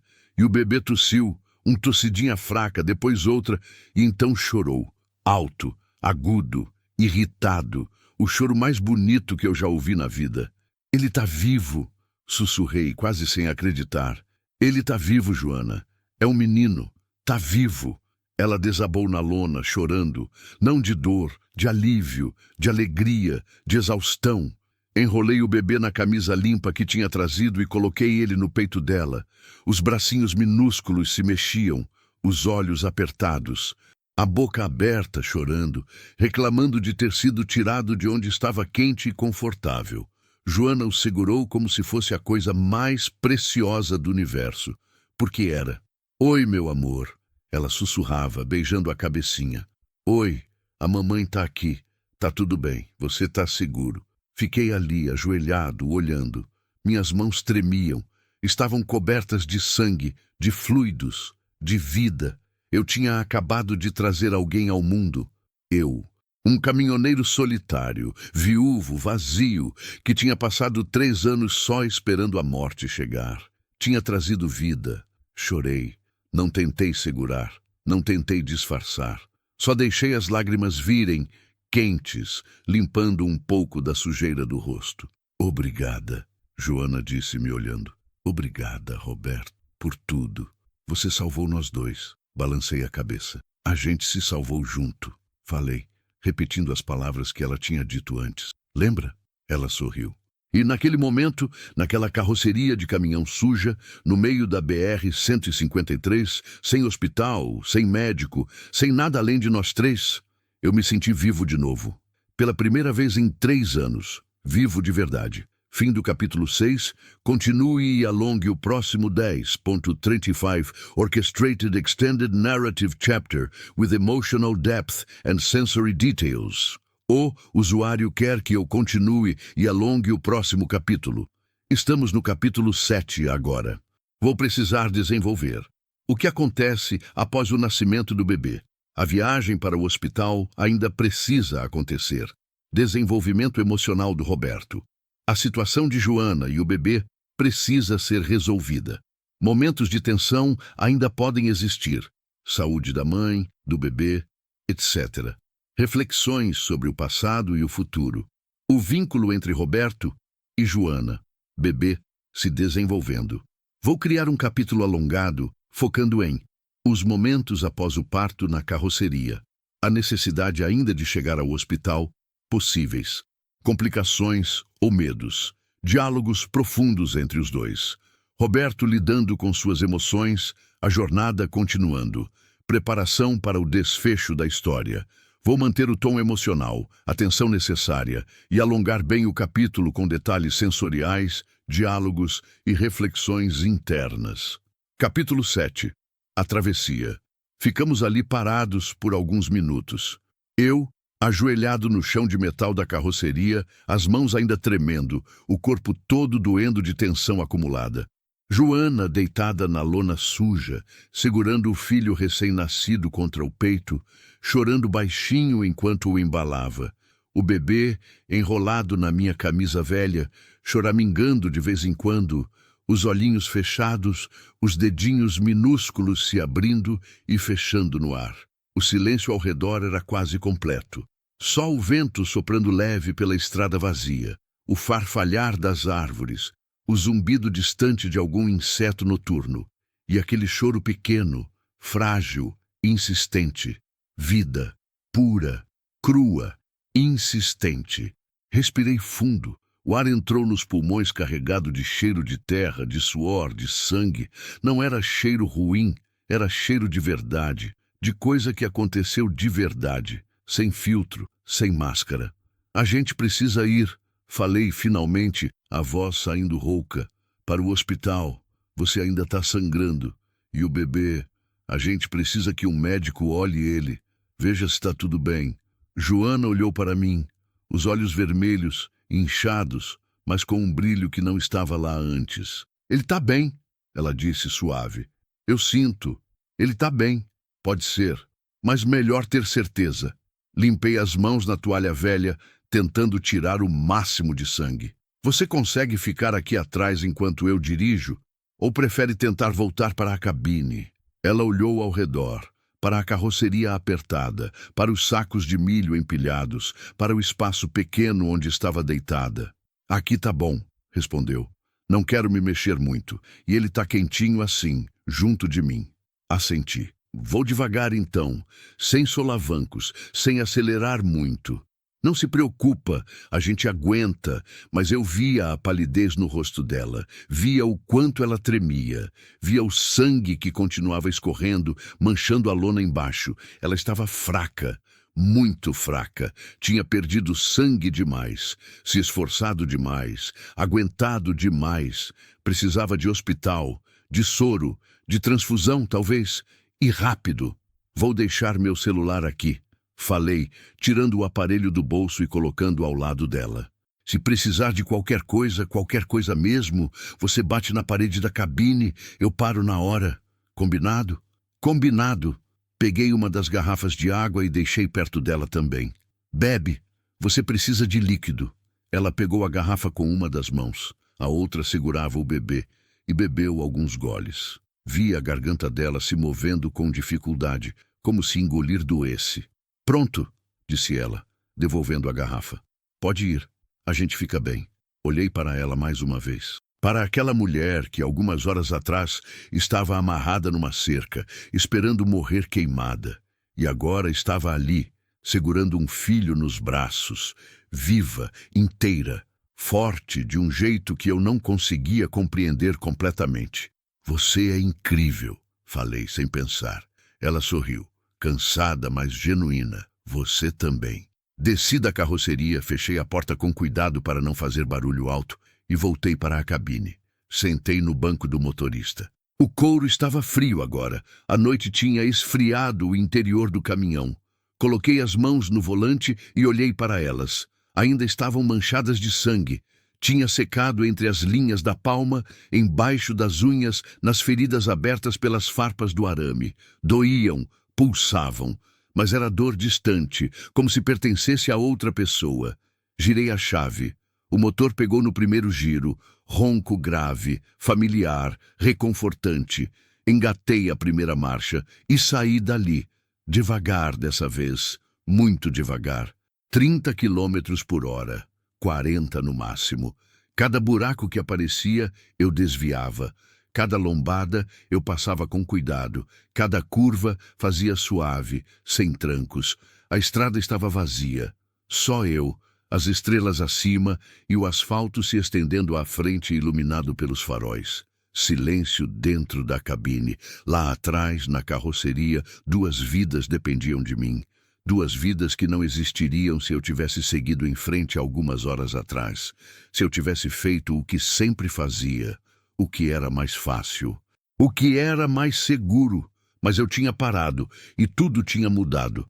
Olhei para o painel, a luz vermelha da temperatura do motor tinha apagado. Ele tinha esfriado durante a parada. Estava funcionando normal de novo. 45 quilômetros até Gurupi. Nessa velocidade, quase 1 hora. Mas não tinha pressa agora. O bebê tinha nascido. Estava vivo, chorando, respirando. E Joana, meu estômago apertou. Joana estava sangrando. Não era hemorragia violenta. Não era aquele sangramento que mata em minutos, mas era constante, lento, perigoso. Apertei mais o acelerador.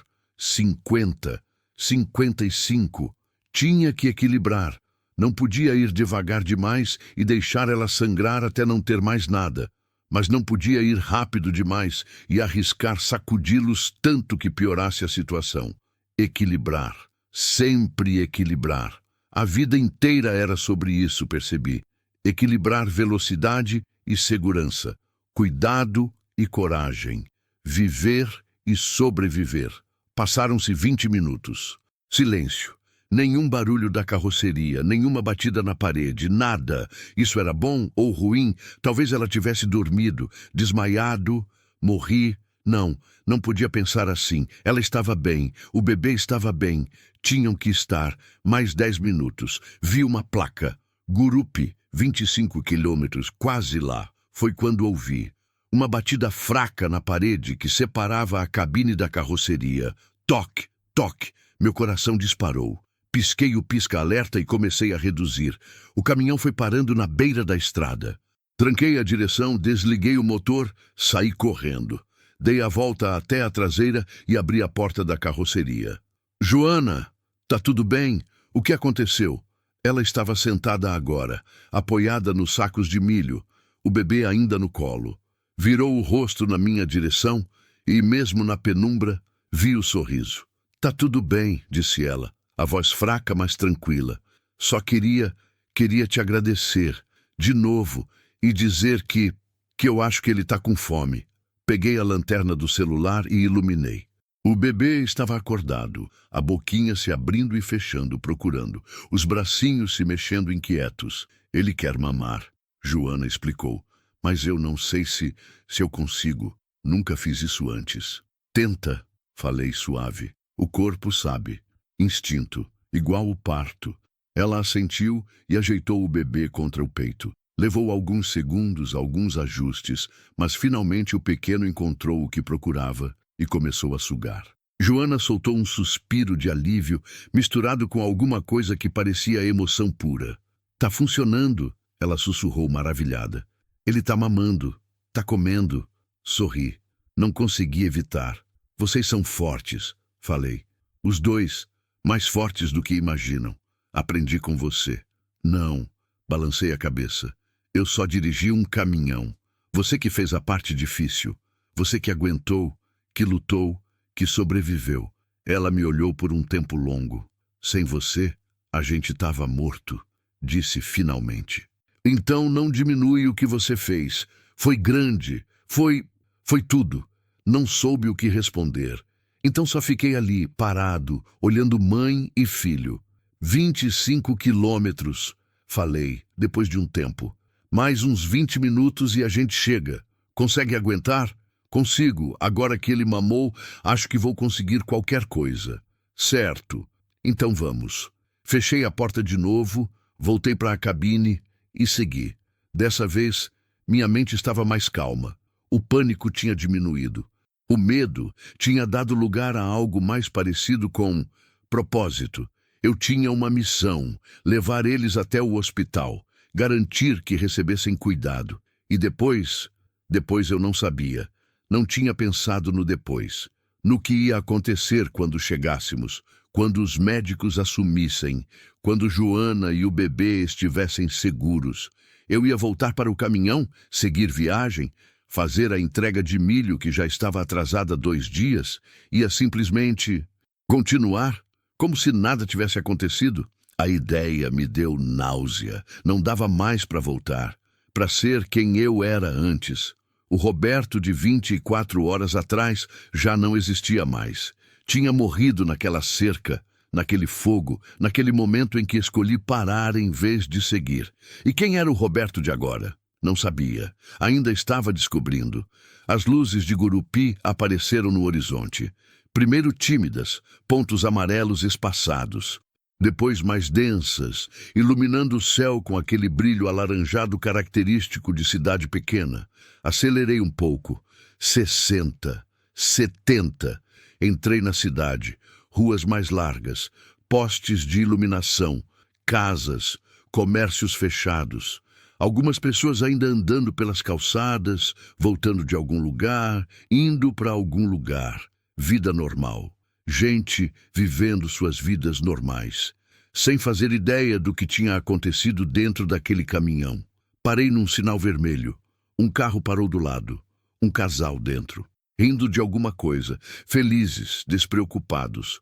Olhei para minhas mãos no volante, manchadas de sangue seco, rasgadas, sujas. Olhei para o banco do passageiro, manchado de sangue, destruído. Olhei para mim mesmo no retrovisor. Rosto sujo de cinzas, olhos vermelhos, cabelo desgrenhado. Parecia que eu tinha voltado de uma guerra. E talvez tivesse. O sinal abriu. Segui em frente. Perguntei para um motoqueiro na esquina onde ficava o hospital. Ele apontou. 3 quadras em frente. Vira à esquerda. 3 quadras. Segui as instruções. E lá estava. Hospital Regional de Gurupi. Prédio baixo, branco, iluminado. Pronto-socorro com entrada separada, ambulâncias estacionadas, movimento de gente entrando e saindo. Estacionei o caminhão bem em frente à entrada do pronto-socorro. Nem me importei se era proibido, nem olhei se tinha vaga. Só parei ali mesmo e desci. Fui até a traseira. Abri a porta. Joana estava acordada, o bebê dormindo no colo dela agora, a boquinha entreaberta, os bracinhos relaxados. Chegamos. Falei, estendendo a mão para ajudá-la. Ela olhou para o prédio iluminado. Depois para mim. Acabou? Perguntou. A voz pequena. Acabou, respondi. Vocês estão seguros agora. Ela pegou minha mão. Deixei ela se apoiar em mim enquanto descia da carroceria. As pernas dela tremiam tanto que mal conseguia ficar em pé. E segura o bebê, pediu, estendendo o pequeno embrulho na minha direção. Peguei com cuidado. Era tão leve, tão frágil, mas ao mesmo tempo tão presente, tão real. Passei o braço livre pelos ombros de Joana e começamos a caminhar em direção à entrada. Cada passo custava para ela. Via no rosto, na respiração curta, no jeito que se agarrava em mim como se fosse desabar a qualquer momento. Mas ela não desabou. Seguiu, passo por passo, até cruzarmos as portas automáticas do pronto-socorro. O movimento parou quando entramos. Enfermeiras olharam. Um médico virou a cabeça. Pacientes na sala de espera ficaram em silêncio. Devíamos parecer algo saído de filme de terror. Eu coberto de sangue, cinzas, terra. Ela mal conseguindo andar, segurando meu braço, as roupas rasgadas mostrando ferimentos por todo o corpo. E o bebê, enrolado numa camisa velha, dormindo como se nada estivesse acontecendo. Uma enfermeira se aproximou correndo. Meu Deus! O que aconteceu? Ela perguntou, já pegando o bebê dos meus braços com cuidado profissional. Ela deu à luz na estrada. Falei, a voz saindo mais cansada do que esperava. Faz uns 40 minutos. Ela está sangrando. Muito. Precisa de ajuda. A enfermeira gritou alguma coisa para alguém. Em segundos, outra enfermeira apareceu empurrando uma maca. Ajudaram Joana a deitar.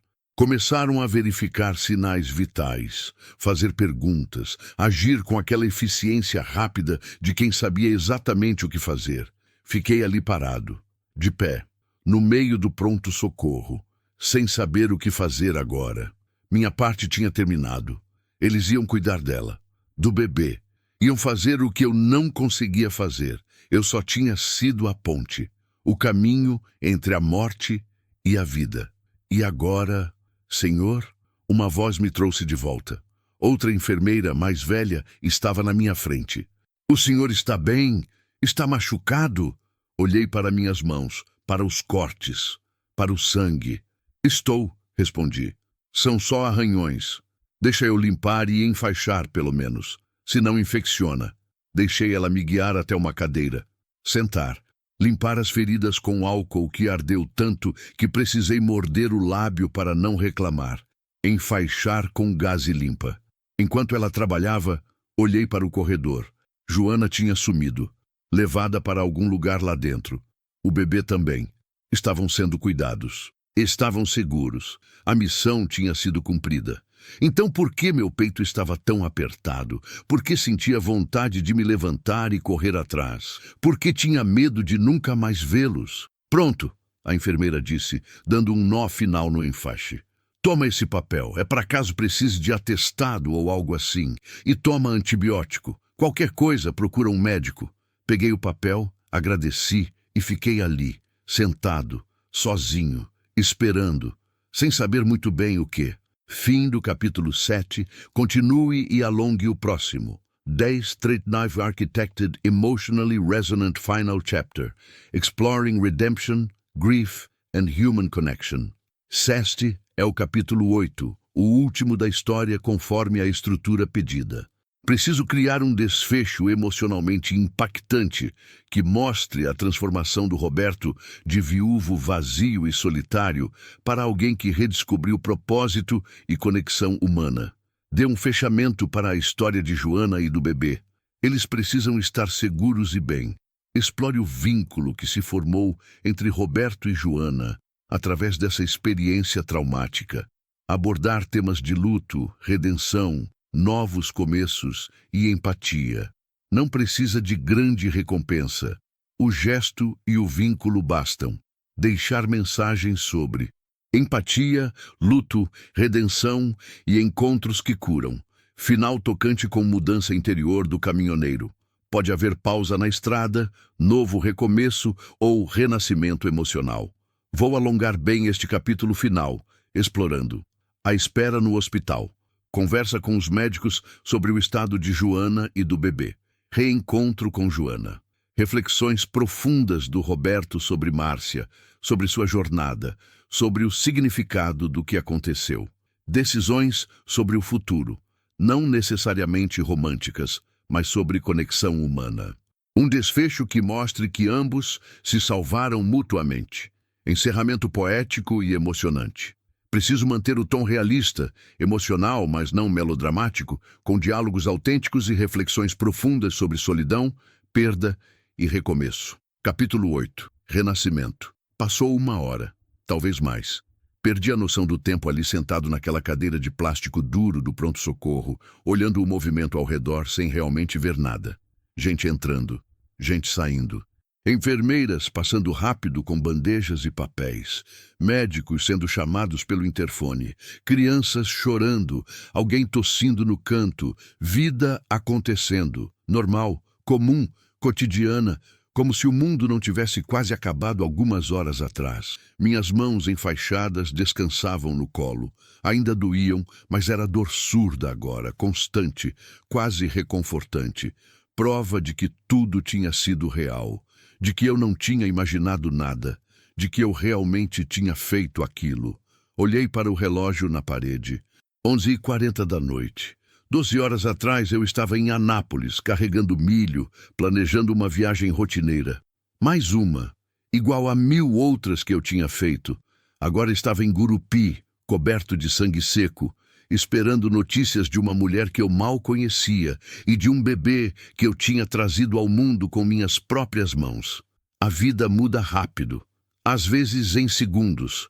Um carro desviando de um buraco vira para o lado errado e colide de frente. Acabou. Uma pessoa vai ao médico com dor de cabeça e descobre um tumor. Mudou tudo. Um caminhoneiro vê fumaça na estrada e decide parar. E nada é mais como era antes. Senhor? Uma voz feminina me tirou das reflexões. Levantei o olhar. Era uma médica jovem, jaleco branco, estetoscópio pendurado no pescoço, prancheta na mão. O rosto cansado, mas profissional. Levantei da cadeira rápido demais. O mundo girou um pouco. Segurei no encosto para me equilibrar. Como ela tá? E o bebê? Eles estão bem? As perguntas saíram todas juntas, atropeladas. A médica sorriu, um sorriso pequeno, mas genuíno. Estão bem, respondeu, e senti meu corpo inteiro relaxar de uma vez. A paciente perdeu bastante sangue, está anêmica, desidratada e tem múltiplos ferimentos que precisam ser tratados, mas está estável.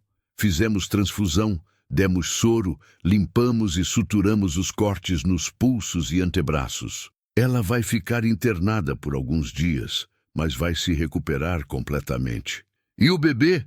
O bebê está surpreendentemente bem considerando as circunstâncias do nascimento. A médica consultou a prancheta. 2,8 kg. 38 semanas, mais ou menos. Um pouco prematuro, mas nada grave.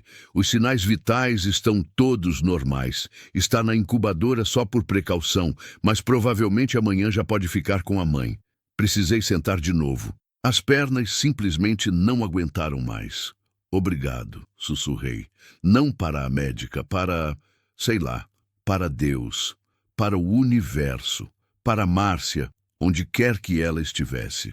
A médica puxou uma cadeira e sentou ao meu lado. O senhor fez um trabalho incrível, disse ela, olhando diretamente nos meus olhos. Sério, parto de emergência em condições assim, sem nenhum treinamento no escuro, dentro de um caminhão, e ainda conseguiu fazer com que mãe e bebê sobrevivessem? É impressionante. Eu não sabia o que estava fazendo, confessei. Só fui tentando, improvisando. Às vezes é tudo o que a gente pode fazer. Tentar. E o senhor tentou do jeito certo. Ela se inclinou um pouco para frente. Ela me contou o que aconteceu. Parte, pelo menos. Disse que o ex-marido tentou matá-la, que amarrou ela numa cerca e ateou fogo. Engoli seco. Assenti.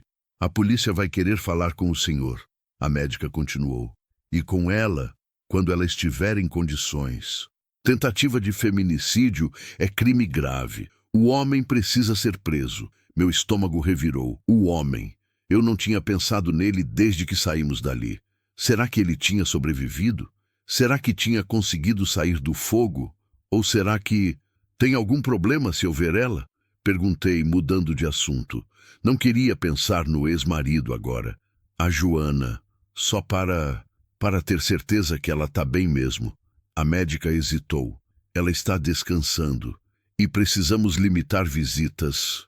Por favor. Minha voz saiu mais desesperada do que pretendia. Só 5 minutos. Eu preciso ver com meus próprios olhos. Ela me estudou por um momento. Depois suspirou. 5 minutos, concordou. E só porque ela já perguntou por você 3 vezes desde que chegou. Meu peito apertou. Ela tinha perguntado por mim. Levantei e segui a médica pelos corredores do hospital. Cheiro de desinfetante. Piso de linóleo brilhando sob luz fluorescente. Portas fechadas de cada lado. Silêncio quebrado apenas pelo bip constante de monitores em algum lugar. Paramos em frente a uma porta no fim do corredor. Quarto 214. A médica disse. 5 minutos. E tenta não cansá-la. Ela precisa de repouso. Assenti. Ela abriu a porta e me deixou entrar. O quarto era pequeno. Uma cama, uma cadeira, um monitor ao lado apitando baixinho. A janela estava fechada. Cortina puxada. Luz suave vindo da luminária acima da cama. E lá estava ela, Joana. Deitada na cama, conectada a um soro no braço esquerdo. O rosto ainda pálido, mas não daquele jeito assustador de antes. Limpo agora. Os cortes nos pulsos enfaixados com gaze branca. O cabelo preso num coque frouxo. Os olhos fechados. Fiquei parado na porta, sem saber se devia entrar ou ir embora e deixá-la descansar. Mas então ela abriu os olhos e sorriu. Roberto, disse ela, a voz fraca mas calorosa. Você veio? Claro que vim, respondi, entrando e puxando a cadeira para perto da cama. Precisava ver como você tá. Tô viva. Ela riu baixo. Acho que é mais do que eu esperava há algumas horas atrás. E o bebê? Já viu ele? Vi, rapidinho antes de me trazerem para cá. Os olhos dela brilharam. Ele é perfeito, Roberto. Pequeno, mas perfeito. Tem os dedos todos certinhos. O narizinho, a boquinha, tudo. Vocês dois são lutadores, falei, sentindo um nó na garganta. Silêncio. Ela me olhava. Não do jeito que alguém olha para um estranho, mas do jeito que alguém olha para alguém que importa. A médica disse que a polícia vai querer falar comigo. Ela começou, a voz ficando mais séria. Sobre ele, sobre o que aconteceu. Você não precisa ter medo dele nunca mais. Falei, firme. Seja lá o que aconteceu com ele lá, ele não vai te machucar de novo. Eu garanto.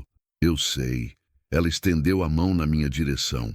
Peguei com cuidado para não machucar os ferimentos. Mas não é dele que eu tô com medo. De que então? Do depois. As lágrimas começaram a escorrer silenciosas pelo canto dos olhos. Quando sair daqui, quando for para casa, só que não tenho casa, não tenho nada. Tudo era dele. A terra, a casa, o dinheiro. Eu não tenho nem roupa que seja minha de verdade. Meu peito doeu. Eu não tinha pensado nisso, em como ela ia recomeçar, sozinha, com um bebê recém-nascido, sem dinheiro, sem família, sem lugar para ir. A gente dá um jeito. Falei sem saber muito bem como, mas precisava dizer. Você não vai ficar sozinha. Eu vou te ajudar. A gente encontra um lugar, um emprego, sei lá, mas a gente dá um jeito. Ela apertou minha mão. Por quê? Perguntou baixinho. Por que você está fazendo isso? Você nem me conhece. Podia ter ido embora. Podia ter me deixado no hospital e seguido sua vida. Mas está aqui, prometendo coisas. Por quê? Respirei fundo. Por quê? Boa pergunta. Por quê?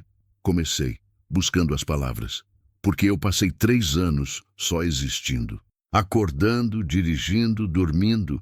3 anos vazio, morto por dentro. Esperando, sei lá o quê. Esperando acabar, talvez. Parei, limpei a garganta. E então hoje eu vi você, amarrada naquela cerca. E alguma coisa dentro de mim quebrou. Ou acordou. Não sei. Mas eu não consegui passar direto, não consegui ser aquele Roberto que só segue em frente e finge que não viu nada. Olhei para ela. Você me deu um propósito, Joana.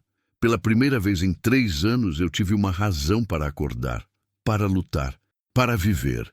Não foi você que eu salvei hoje. Foi você que me salvou. Ela chorava abertamente agora.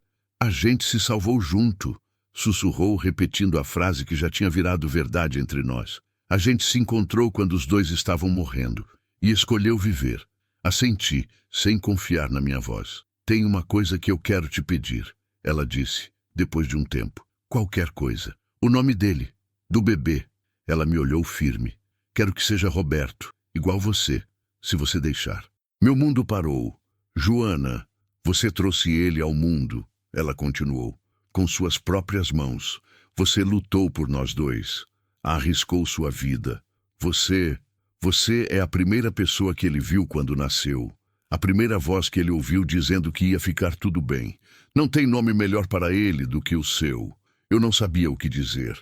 Nunca tive filhos. Márcia e eu tentamos, mas não veio. E depois que ela adoeceu, não teve mais tempo. Eu ia morrer sem deixar nada. Sem nome em nada. Sem ninguém que carregasse um pedaço de mim para frente. Mas agora seria uma honra. Consegui falar, a voz embargada. Uma honra imensa. Ela sorriu através das lágrimas. Obrigada. A porta se abriu. A médica colocou a cabeça para dentro. Tempo esgotado, disse ela, gentil mas firme. Ela precisa descansar.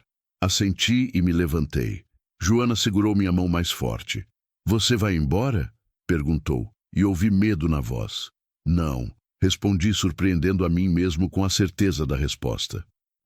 Vou ficar aqui, na cidade, até você receber alta. E aí a gente vê o que fazer depois. Juntos, juntos, ela repetiu sorrindo. Juntos. Saí do quarto. A médica me acompanhou de volta até a recepção. O senhor tem onde ficar? Perguntou. Tenho o caminhão, respondi. Durmo nele direto. Ela assentiu, não parecendo surpresa. Qualquer coisa, a gente está aqui. Agradeci e saí. O ar da noite estava fresco, limpo, cheio de estrelas. Respirei fundo. Enchi os pulmões com aquele ar que parecia diferente, mais leve, mais vivo. Fui até o caminhão. Estava ainda estacionado onde eu tinha deixado, bem em frente ao pronto-socorro. Ninguém tinha reclamado. Ou talvez tivessem e desistido quando viram o estado dele. Subi na cabine. O cheiro de sangue ainda estava forte, o banco manchado, o chão sujo. Ia precisar limpar tudo amanhã. Mas agora não importava. Deitei no banco, peguei a manta velha que ficava sempre ali e me cobri. E pela primeira vez em 3 anos, dormi sem sonhar com Márcia morrendo. Os 3 dias seguintes foram estranhos. Bons, mas estranhos. Aluguei um quarto barato num hotel perto do hospital. Tomei banho, comprei roupa nova, tratei direito dos ferimentos nas mãos. Fui visitar Joana todos os dias. Passei horas sentado ao lado da cama dela, conversando sobre tudo e nada. Descobri coisas. Que ela tinha 24 anos, que tinha perdido a mãe quando era criança, que gostava de plantar flores, mas o ex-marido achava perda de tempo, que sonhava em ter uma casa pequena, simples, mas que fosse dela de verdade. Contei coisas também sobre Márcia, sobre como nos conhecemos num posto de gasolina em Goiânia, sobre os 15 anos de casamento, sobre as viagens que fizemos, sobre como ela morreu. E pela primeira vez, falar sobre Márcia não doeu tanto. Não porque eu tinha esquecido, mas porque tinha aprendido a carregar a dor de um jeito diferente. No 3º dia, conheci o pequeno Roberto de verdade. Joana estava sentada na cama, recuperada o suficiente para ficar sem soro. O bebê nos braços dela, acordado, os olhinhos escuros olhando tudo ao redor com curiosidade. Quer pegar ele? Ela ofereceu. Hesitei. Minhas mãos ainda estavam enfaixadas, desajeitadas. Não vou machucar ele? Não. Pode pegar. Peguei, com todo o cuidado do mundo. Segurei aquele pacotinho pequeno contra meu peito. Ele era tão leve, tão frágil, mas ao mesmo tempo tão presente, tão real. Os olhinhos me olharam, sem entender nada, mas olharam. E algo dentro de mim se quebrou de vez. Chorei. Ali, segurando aquele bebê na frente de Joana, chorei como não chorava desde o enterro de Márcia. Chorei pela dor que tinha carregado sozinho por 3 anos. Chorei pela solidão que tinha virado meu único companheiro. Chorei por todas as vezes que pensei em desistir. E chorei de alívio, porque tinha sobrevivido, porque tinha escolhido parar, porque tinha salvado 2 vidas, e no processo tinha salvo a minha também. Está tudo bem, Joana disse suave. Pode chorar. Você merece chorar. Merece sentir. E eu senti. Tudo. A dor, a perda, a culpa, a raiva, mas também a esperança, a conexão, a vida voltando aos poucos. Quando finalmente consegui parar, Joana estava sorrindo. Obrigada, ela disse. Por quê? Por deixar eu te ver de verdade. Por confiar em mim o suficiente para mostrar que você também é humano, que também dói, que também precisa de ajuda. Olhei para o bebê nos meus braços, depois para ela. A gente vai dar certo, falei. Não sei como, não sei quando, mas a gente vai. Eu sei, ela respondeu, porque a gente escolheu ficar vivo. E isso já é mais do que a maioria consegue. No 4º dia, Joana recebeu alta. Ajudei ela a sair do hospital. O pequeno Roberto num bebê conforto emprestado pela equipe. Ela caminhando devagar, ainda fraca, mas firme. Fomos até o caminhão. E agora? Ela perguntou. Olhei para a estrada. A BR-153 se estendia à frente, infinita como sempre. Mas dessa vez era diferente. Dessa vez eu não estava sozinho. Agora, comecei pensando. Agora a gente vai para Goiânia. Você e o bebê vão ficar na minha casa enquanto se recuperam. Eu vou fazer umas entregas, ganhar dinheiro. E aí a gente vê. Talvez você queira ficar lá. Talvez queira ir para outro lugar. Não sei, mas a gente descobre junto. E se eu quiser ficar? Ela perguntou, olhando diretamente nos meus olhos. Não romanticamente, não como, sei lá, só como família. Como gente que se importa um com o outro, que se apoia, que não deixa o outro morrer sozinho de novo. Meu peito encheu. Família, não de sangue, não de papel, mas de escolha. Então você fica, respondi, sorrindo pela primeira vez em dias. E a gente vira família, do jeito que a gente quiser que seja. Ela sorriu de volta, e nós entramos no caminhão. Liguei o motor, aquele ronco familiar, reconfortante. Olhei no retrovisor, vi o banco manchado de sangue, as marcas da luta, da dor, da sobrevivência. Não ia limpar, pelo menos não ainda, porque aquelas manchas eram lembrança de que algumas escolhas mudam tudo, de que algumas paradas valem a pena, de que mesmo no fundo do poço, quando a gente acha que acabou, sempre tem um caminho de volta, sempre tem chance de recomeçar. Engatei a marcha e segui. Não mais como Roberto, o caminhoneiro solitário que esperava a morte chegar, mas como Roberto, o homem que tinha escolhido viver de novo, que tinha encontrado propósito num grito na beira da estrada, que tinha aprendido que salvar alguém é, muitas vezes, se salvar também. A estrada se estendia à frente, mas dessa vez eu não estava fugindo, estava indo para casa, com uma família que eu não sabia que precisava, com um peso a menos no peito, com Márcia guardada no coração, não mais como dor, mas como lembrança boa de um tempo que foi importante, e com a certeza de que, às vezes, os encontros mais importantes da nossa vida acontecem justamente quando a gente menos espera, quando a gente para, quando a gente escolhe ver, quando a gente decide que vale a pena arriscar tudo por alguém que nem conhece, porque, no fim, é isso que nos faz humanos. Não a força, não a coragem, mas a empatia, a escolha de não passar direto, de estender a mão, de dividir o caminho e seguir, juntos, sempre juntos, até onde a estrada levar. Fim. Naquele dia eu não entreguei carga nenhuma, mas entreguei algo muito maior. Entreguei 2 vidas ao mundo, e o mundo me devolveu a minha de volta, inteira, viva, de verdade.